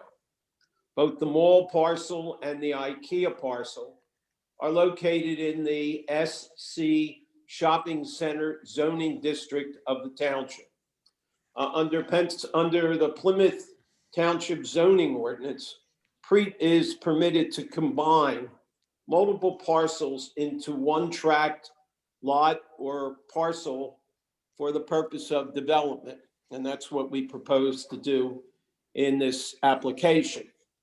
PREIT intends to demolish the existing office building located on the IKEA parcel and to construct an 11-story high-rise apartment building. In order to do so, we filed an application with the Zoning Hearing Board seeking a special exception under Section 1100R of the Township Zoning Ordinance. Section 1100R permits the construction and use of a building, and these are the magic words, quote, for any use of the same general character as any of the permitted uses in the SC district. We are here tonight to demonstrate that the proposed apartment building is a use, quote, of the same general character as other permitted uses in the shopping center district, and thus is permitted by special exception under Section 1100R of the zoning ordinance. We will also demonstrate that the addition of the proposed apartment building to the overall tract complies with all of the applicable objective requirements for development in the SC district as set forth in the zoning ordinance. Now, before I begin, I think it's important that I state to the board, and if everybody knows this, and I apologize for being redundant, but a special exception is not an exception to the zoning ordinance. And I object. This is not a correct special exception, to be clear about that. This is not a permitted use under the zoning code, so. Understood, I Mr. understand Mr. Kaplan Musso. can make his own- We'll leave that till legal argument. Mr. Kaplan's just opening and he thinks it is, so we'll hear him out. Fair enough. So I'm going to just repeat that. A special exception is not an exception to the zoning ordinance, nor is it a deviation from the zoning ordinance. Rather, a special exception use is a use permitted by the zoning ordinance subject to certain specific objective requirements. An application for a special exception is to be granted when an applicant demonstrates that the application complies with the provisions of the zoning ordinance, that the proposed use meets the categorical definition as a use type, that the specific criteria outlined in the zoning ordinance will be met, and that the proposed use will not be contrary to the public interest. Once the applicant satisfies these burdens, a presumption arises that the use is consistent with the health, safety, and general welfare of the community. The burden then shifts, in this case, to the township, to present evidence to persuade the board that the proposed use will have a greater detrimental effect on the community than would normally be associated with the use requested. That is an extremely high burden of proof.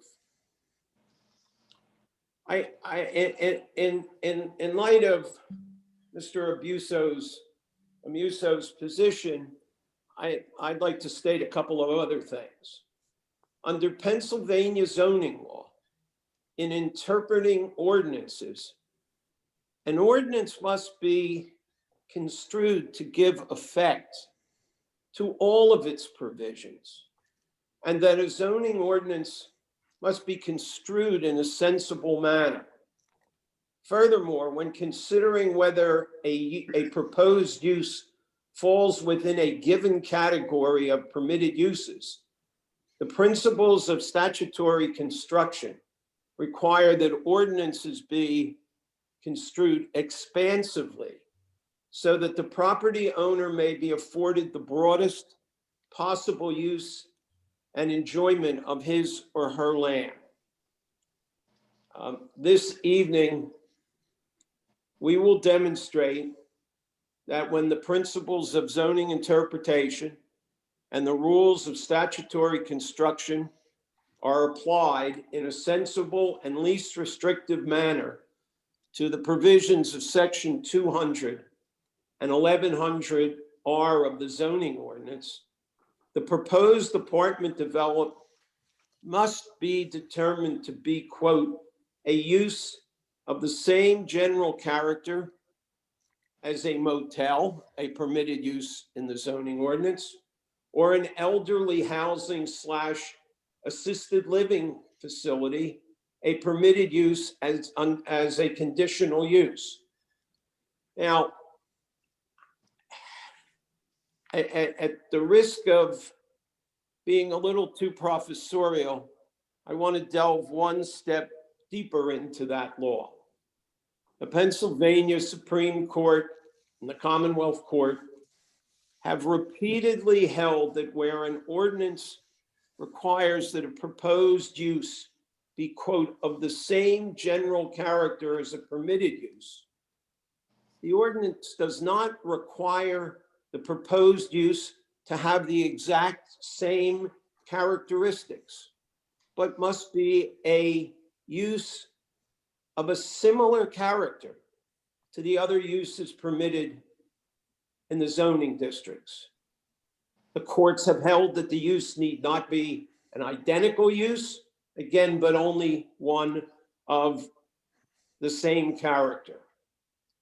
In analyzing whether a proposed use is of the same character as a permitted use, the proposed use, the apartment building, must be examined to determine its similarity to the permitted uses that we have cited, a motel and an elderly housing assisted living facility.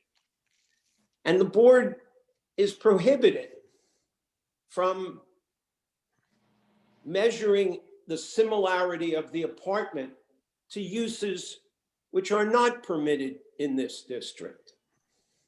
As the courts have said, this requires a comprehensive, exhaustive factual review of the listed permitted uses, as well as a fact-intensive analysis of how the proposed use is similar to or different from the permitted uses. So I thank you for your patience in listening to my opening speech. I would like to call my first witness, Thomas Comita. Okay, is Mr. Comita on? There he is. Yes, hi. Can we swear Mr. Comita in, please? State your full name and spell it, please, for the record. Yes, my name is Thomas J. Comita, C-O-M-I-T-T-A. Raise your right hand, please, sir. Do you solemnly swear or affirm the testimony about to give in this matter is the truth, the whole truth, and nothing but the truth, so help you God? I do. Thank you. You're welcome. Dave Conroy, could you give Jessica Welsh control to use the share content? Brandon, you got that? Yeah. Yep, you Thank can you, share. sir. Okay, great, thank you.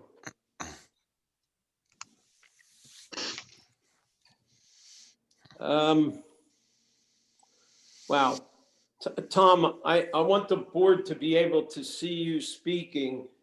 I guess maybe when you start to speak, your picture will come up. But did you state, Tom, did you state your business address for the record? Not yet. Okay, please state your business address for the record. 18 West Chestnut Street, Westchester, Pennsylvania. Jessica, could you put Tom's CV on the board? And Dave Sander and Dave Conroy and Peter, I guess what we ought to do is after this hearing, supply you with hard copies of these exhibits as we are going to have another hearing. Or I'll Absolutely. send them to you in PDF. You'll tell me how many copies you want. Thank you. Thank you, Okay. Mark. Perfect. Absolutely. Please do. And the same with Mr. Musso when he, if he has exhibits, he will do the same. Sure. So, Mr. Committa, is this your curriculum vitae? Yes. Please describe your educational background for the board. Yes, I have a Bachelor of Science in Landscape Architecture from Penn State University with a minor in Community Development. I have a Master of Landscape Architecture from Harvard University with a minor in City and Regional Planning. Tell us what your profession is. Yes, I'm a town planner and landscape architect. Could you tell us what a town planner is?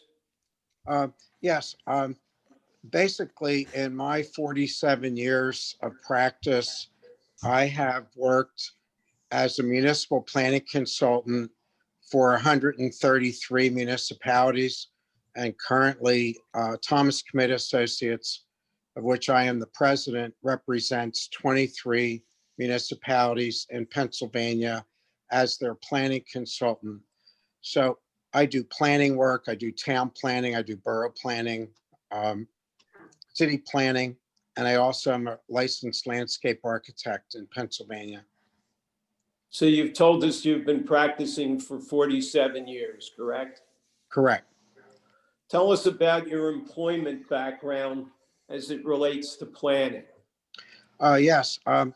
After graduate school, first 2 years of my career, I worked for Weston Environmental Scientists and Engineers in Westchester, Pennsylvania. Then for 5.5 years for a planning partnership that I was co-partner in. And then for the last 40 years for Thomas Committa Associates. We know you're employed now by Thomas Committa Associates, and in what capacity? I'm president and chief operating officer. And hands-on consultant, I assume. Yes, I was going to say I have 94 years of experience, 47 during the day and 47 at night. So does Sanders. Rather than name 23 municipalities that you presently represent, could you give us just, I guess, maybe tell us what counties they're located in?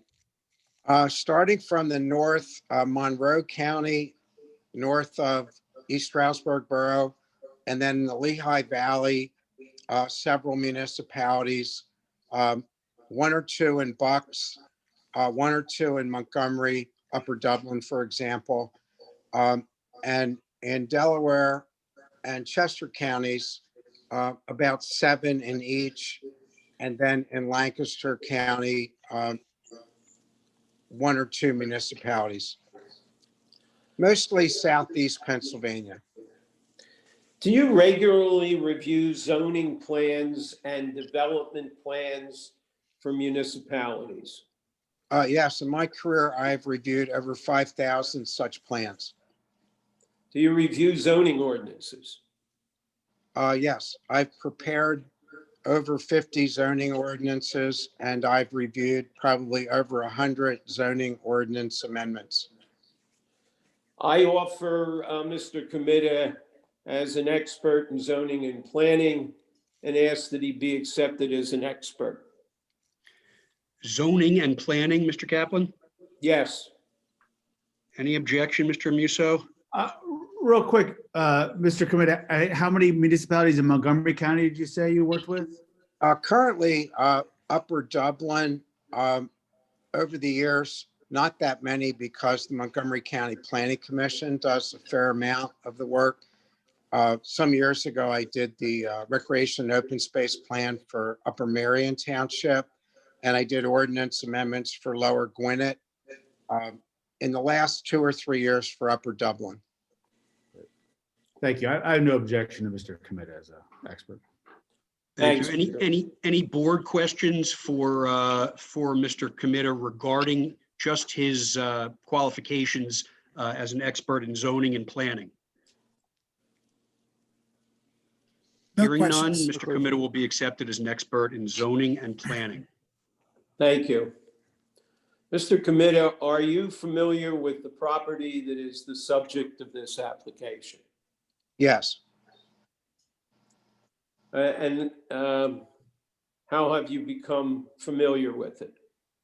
Well, first of all, I grew up in Manayunk, and in the late 60s, early 70s, I was at the mall over 50 times. And then I went there yesterday just to refamiliarize myself. I've been in Boscov's, Whole Foods, Miller's Ale House, the movie theater.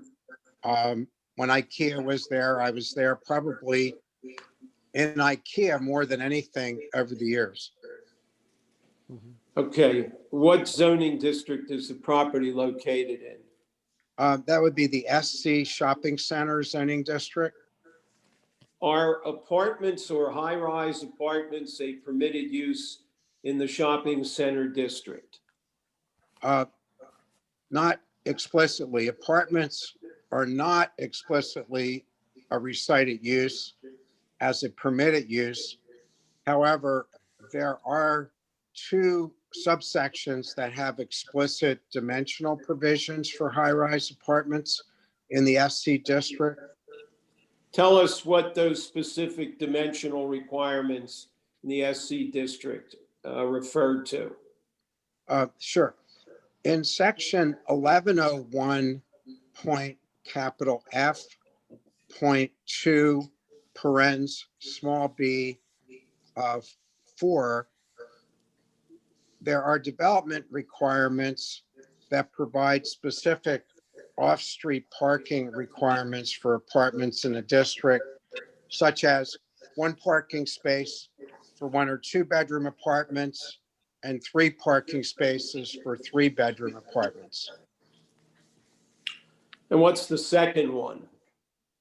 In addition, in section 1100L, there is a provision that allows a 140-foot height for high-rise apartments in the SC district.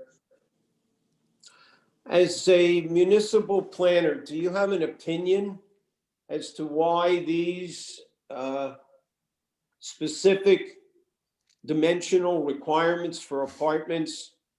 Let me rephrase that. As a municipal planner, do you have an opinion as to why there would be specific dimensional requirements for apartments in the SC district when there is no specific apartment use listed in the permitted use section of the SC district regulations?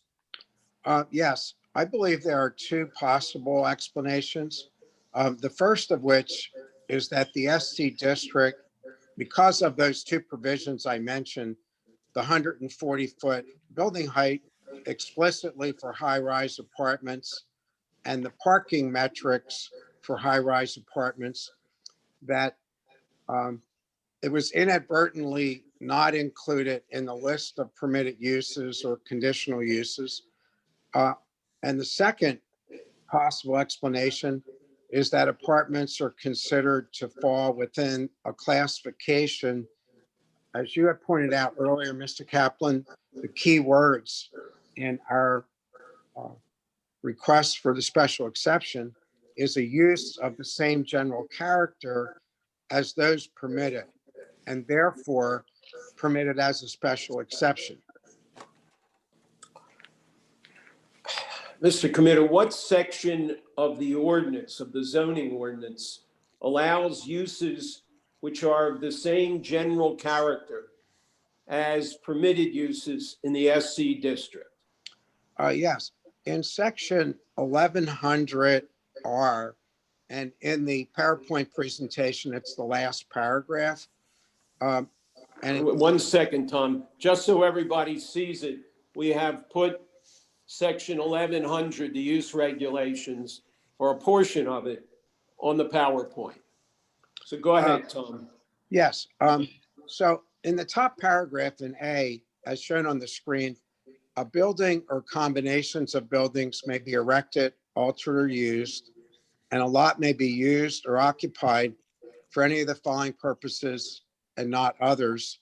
And then I'll just go down to the last paragraph in R, and I quote, "Any use of the same general character as any of the above permitted uses, when authorized as a special exception by the zoning hearing board, provided such use shall be permitted subject to reasonable restrictions as the zoning hearing board may determine, and further provided that no trade or business shall be permitted which is either noxious or hazardous."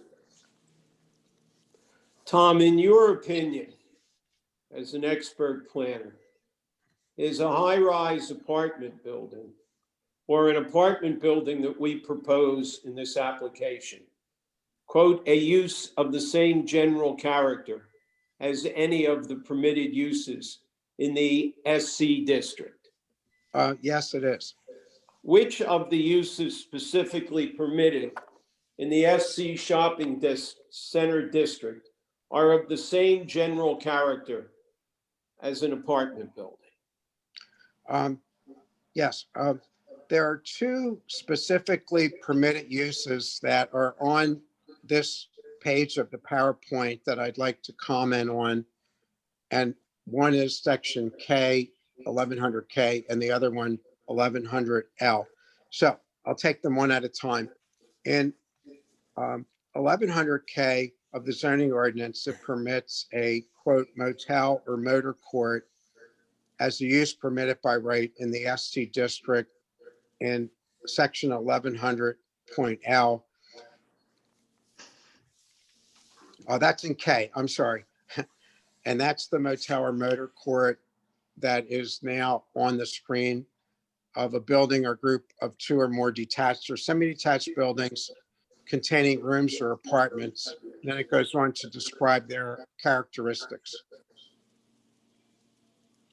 And what's the other use that's of the same general category? That would be 1100L, which allows elderly housing / assisted living facility.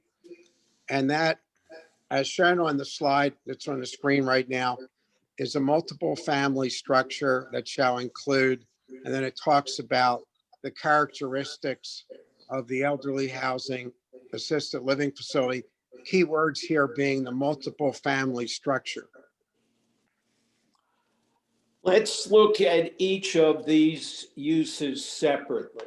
First, I would like you to tell us why you believe that an apartment building is a use of the same general character as a motel or motor court. Yes.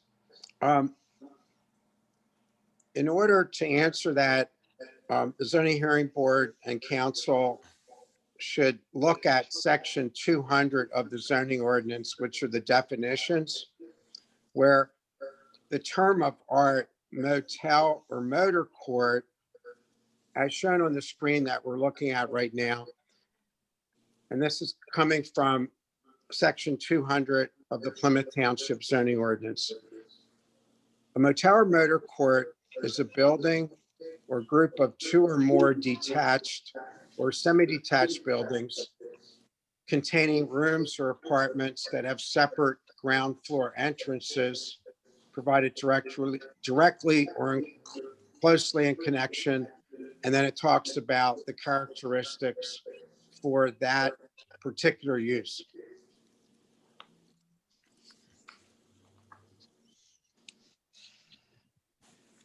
Go ahead, Tom.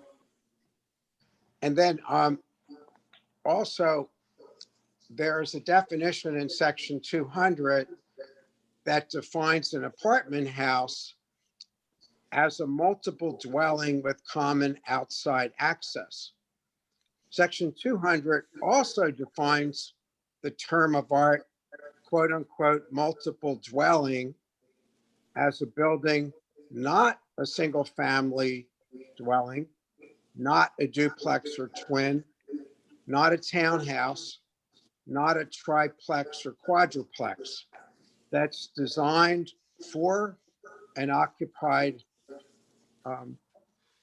for purposes by 3 or more families living independently of one another. So when you look at the terms of art in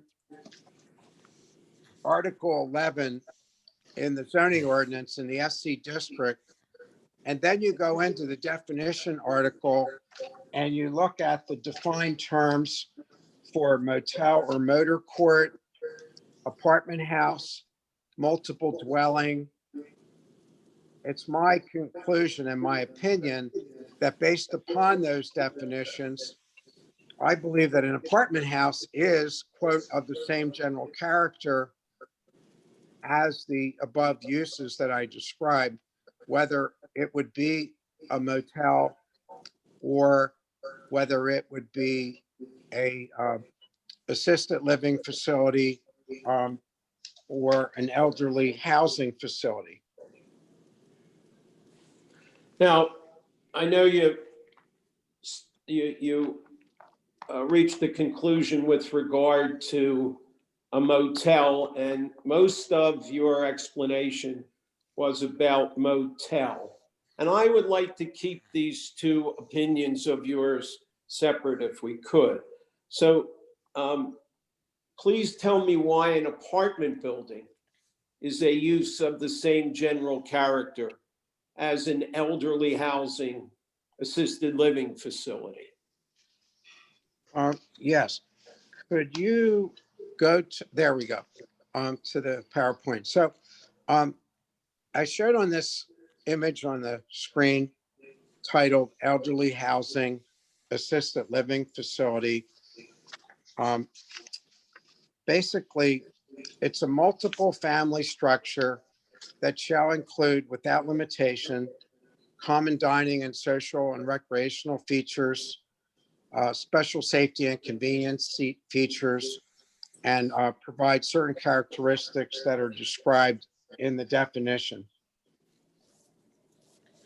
Now, what is the basis of your conclusion that an apartment building is of the same general character as an elderly housing assisted living facility?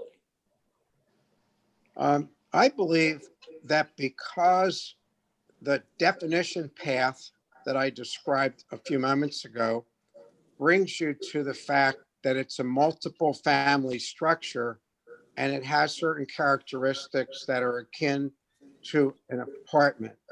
I believe that based on the definitions, apartment house and elderly housing assisted living facility are of the same general character because both elderly housing assisted living facility and an apartment contain living facility for residents.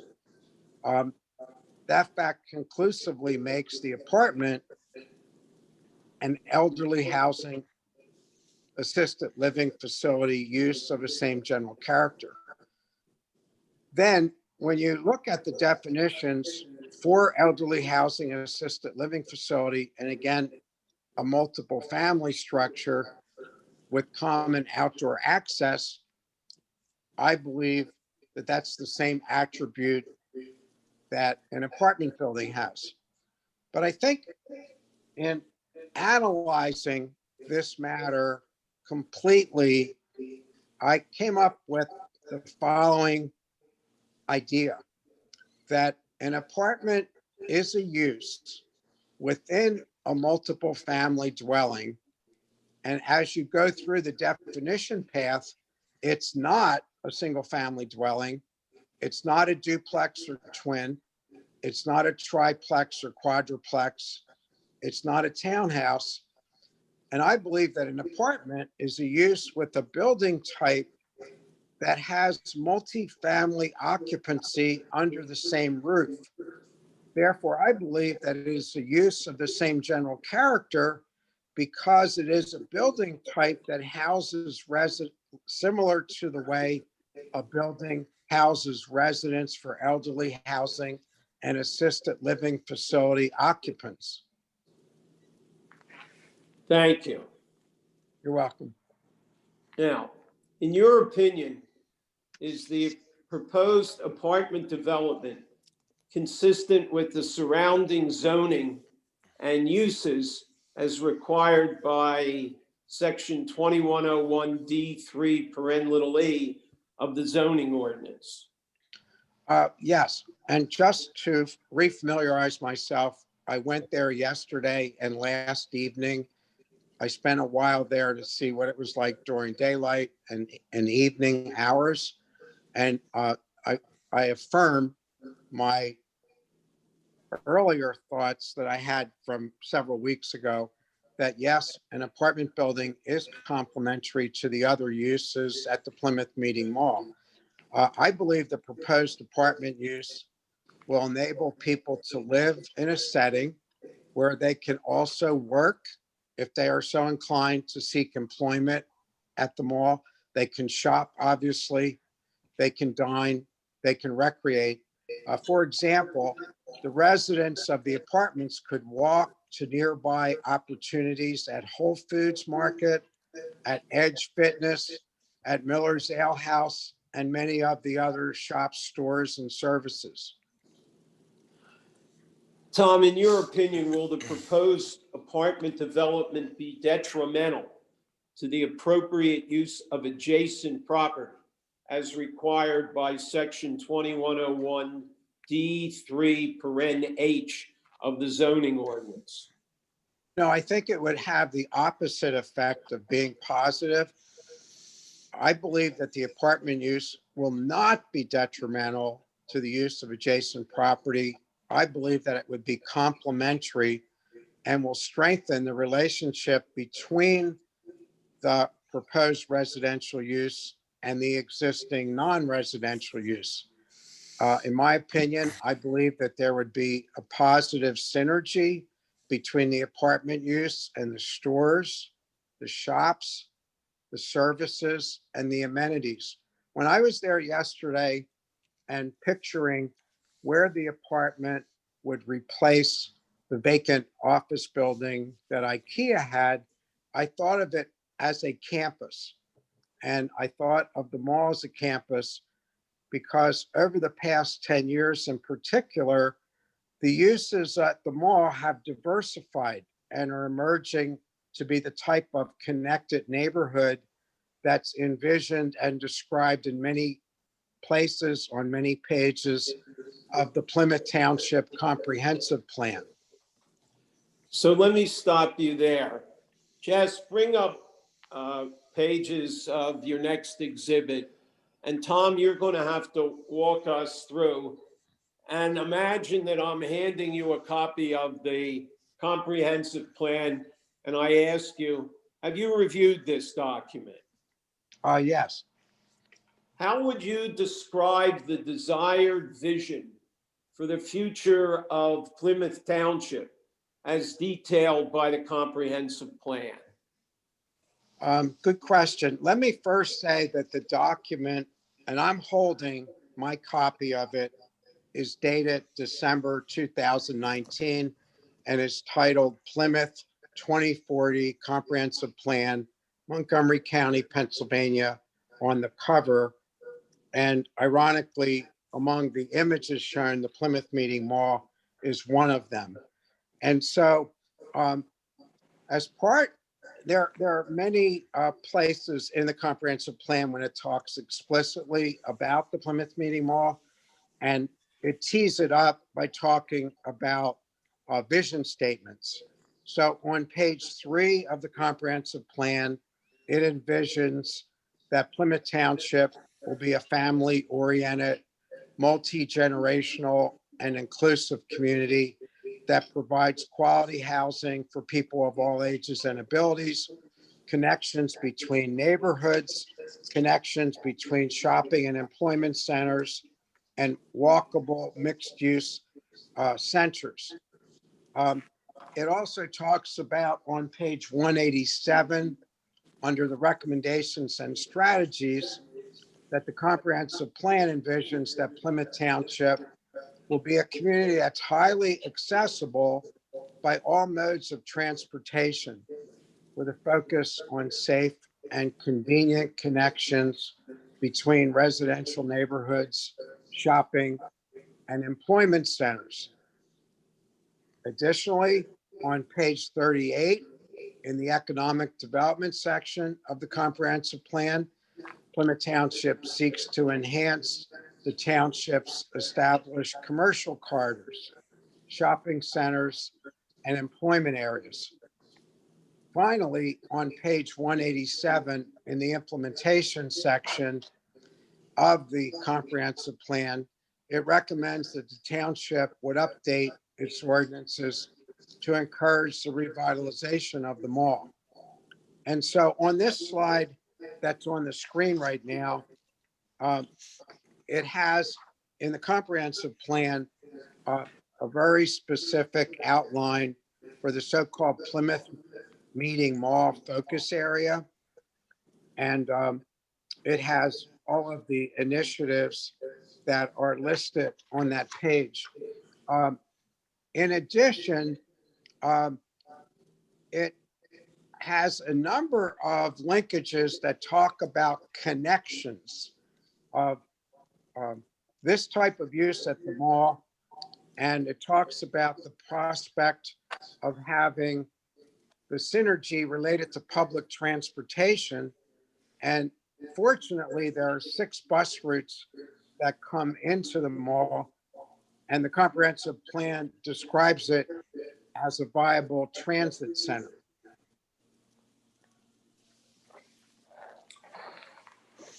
Okay.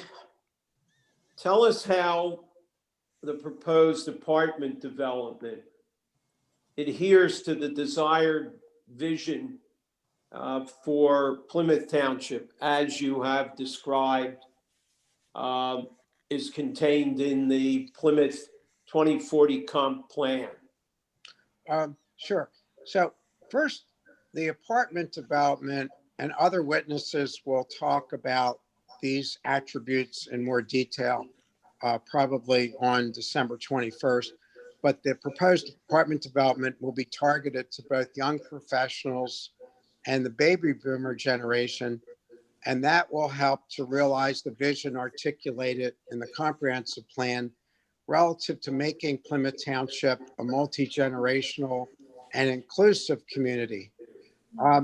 In the comprehensive plan, recommendation 3 indicated in this slide that's on the screen right now, it talks about providing sufficient housing opportunities to meet the housing needs of the forecasted population over the next 20 years, and to continue to provide a variety of housing types and densities. It goes on to say that multifamily dwellings help to meet the increased housing needs, as well as providing housing where amenities such as transit, as I said, 6 bus routes, shopping, and community facilities are available. Also, the comprehensive plan envisions that Plymouth Township will strive to be a community, and it's described as shown in the slide here on transportation, with a focus on safe and convenient connections between residential neighborhoods, shopping and employment centers, and having pedestrian access at the mall. It also talks in recommendation 15 here, enhance the safety and connectivity of the pedestrian network. In recommendation 16, ensure adequate pedestrian infrastructure to and from walkable areas such as the comprehensive plan says, schools, parks, and shopping centers. And then importantly, recommendation 18, which talks about encouraging the use of public transportation. There's also a section of the comprehensive plan that is called mixed use business and employment. And that's actually shown on the future land use map that's shown on the screen right now. And in that category, multifamily residential is described as being appropriate when integrated with mixed-use development served by a transit station.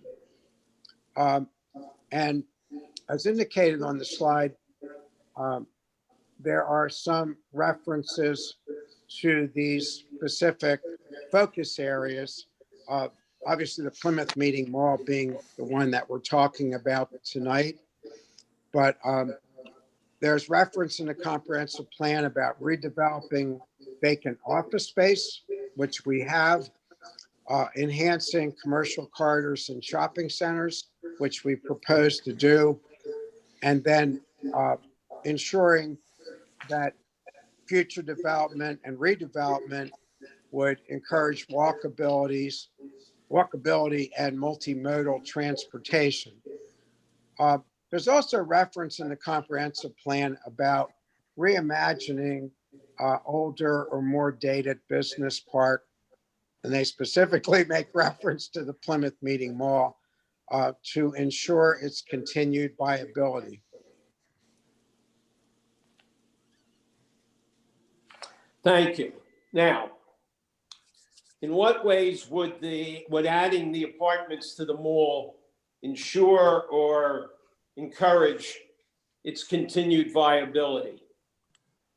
Well, good question. I think that it will be a pivot point from which people would support and frequent the mall. It ensures a built-in customer base to support existing uses at the mall for shopping, dining, entertainment, and hopefully will also improve leasing opportunities at the mall. I think it's a perfect script in the comprehensive plan that the Plymouth Meeting Mall focus area and what we're proposing fit hand in hand because of the proposal to create enhanced pedestrian connections, walkability, and overall connectedness, and provide shorter commutes, enhance green spaces both within the building and around it. And as I was thinking about it, it would be a form of zero commute housing. Everyone always is worried about traffic, but imagine that you live there and you could just walk 50 steps to the Whole Foods. So anyway, I think it's a home run. In your opinion, will the proposed apartment development overcrowd the land or create an undue concentration of population as prohibited by section 2101D3 (C) of the zoning ordinance? I do not believe it would. And I think especially under COVID-19 right now, it's desperately needed to enhance and create the synergy that I talked about earlier. In your opinion, will the proposed apartment development have any substantial detrimental effect upon public services and facilities, such as police and fire protection, public schools, as prohibited by 2101D3G of the zoning ordinance? I don't believe so. Usually in the building type that we're talking about, there aren't very many school-age children. So, and people can look at some of the statistics on this of like 0 point something school-age children per unit, where you might get the whole building and it might have 7 or 8 children. Time will tell. In terms of security, there's security at the mall. When I was there last night, vehicles going around, self-policing the grounds. And I'm not aware of any adverse effect that would occur with fire protection. In your opinion, will the proposed apartment development adversely affect the public health, safety, morals, or general welfare of the township? No, I think it would be the opposite. I think it would increase the general welfare of the township. And lastly, section 1101A of the ordinance requires a harmonious selection of uses and grouping of buildings, service and parking areas, circulation and open space, planned and designed as an integrated unit. Please explain to the board how the proposed apartment development satisfies this standard. Sure. So the proposed apartment use is being designed, and other witnesses will bear me out on this when they talk in detail about the proposed building design, but it's being designed to enable direct pedestrian and vehicular access to existing buildings and uses at the Plymouth Meeting Mall. The proposed apartment building is being designed as an integrated space for living, parking, circulation, access to open space within and around the building, and access to all opportunities at the mall will be integrated. Thank you, Mr. Committa. Peter, You're your welcome. witness. Thank you. So, Mr. Committa, my name is Peter Amuso. I represent Plymouth Township in opposition to this application. I appreciate you sticking Peter. around tonight. Mr. Amuso, let me just break in here. It's 7 minutes of 10. I don't know for sure, and I'll ask you, but I'm guessing your cross-examination will be more than 7 minutes. It could be. What's the board's pleasure? Does the board want to break here and continue it till December 21st at 7 p.m. Via Zoom? What's the board's input here? And Mr. Sander, I'm available on the 21st. Excellent, Mr. Committa. Thank you. I will ask. Dave. I'll ask the chairman what his thoughts From are. a time-wise standpoint, how long do you think that the additional case will take? Is it going to take another 3 hours? When you say additional, the additional cases that we'll have on that night. This case, just this Oh, case. this case. Hey, David, I have 4 more witnesses. Yeah. I have an engineer, a traffic engineer, a architect planner, and I have a sewer engineer. And I'm sure the township will have a couple witnesses as well. Right. Yeah. Yes, it's going to take at least 3 hours, Dom, if not more. More like 3 years. I'm just thinking like maybe on the 21st, this is all that gets scheduled. So we could blow it out, go through. Well, but that depends on what applications come in and the time frame by which the zoning hearing board has to hear them. I'll know more by next Monday. I mean, to go another 7 minutes doesn't make sense to me, but it's up to you guys. And it would most likely cut Mr. Amuso's cross-examination into 2 parts. So, is there a motion to continue the matter until December 21st, 2020 at 7:00 p.m. via Zoom that will be made available to all parties and the public? Sure, I'd make that motion, Dave. And is there a second? I'll second. Motion by Dom, seconded by Amy. Dom, you can ask if all in favor. Quick roll call. Amy, In favor. Denise, In favor. Ryan, In favor. and the chair's in favor, so we're going to continue until December 21st at 7 21st, PM. 7 o'clock PM via Zoom. So That will be this made goes first available. on the, this goes first on the agenda. That's going to be up to the chair. I would say that if there's nothing else on the agenda, obviously, if there's something else on the agenda that can be done quickly, maybe we take care of that. Too soon to tell as far as we know. Dave, I'm going to need 3 hours. I mean, Yeah. Yeah. Please, if you can, Dave, if you get more applications, if you can give us a separate night, maybe even, I don't know whether the board would do this, start a little earlier so we could get this all done, but that's up to you. Understood. Thank All right. Dave Conroy will know more. Next Monday, I'll definitely know more and All right. we'll go from there. So, Appreciate it. yeah, no problem. Yeah, would the board be, if we started the meeting at 6 o'clock, would the board be okay with that? Or, yeah, or. I'm sure we can work something out, Dave.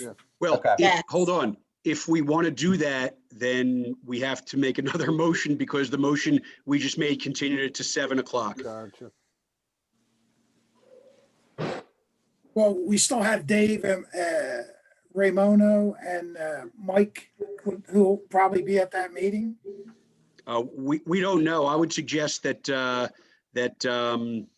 Amy as the alternate who has already sat as a voting member for this hearing and heard the first hearing would remain as a member, and it depends what those guys want to do.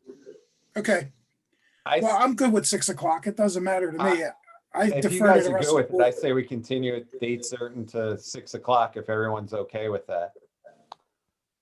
Okay, Yes. then I would if that's okay, then Mr. Amuso, is that okay with you? 6 o'clock on the 21st is fine. And Mr. Comita, are you available? Yes. Okay, then I would recommend a motion to,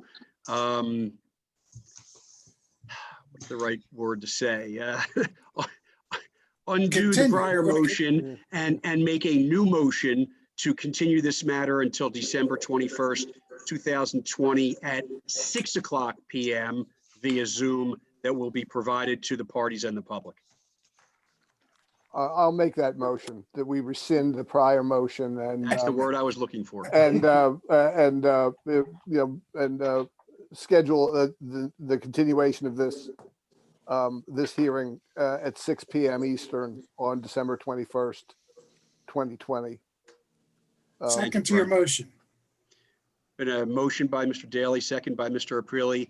All those well, we don't have to do a roll call. We can do all those in favor signify by saying aye.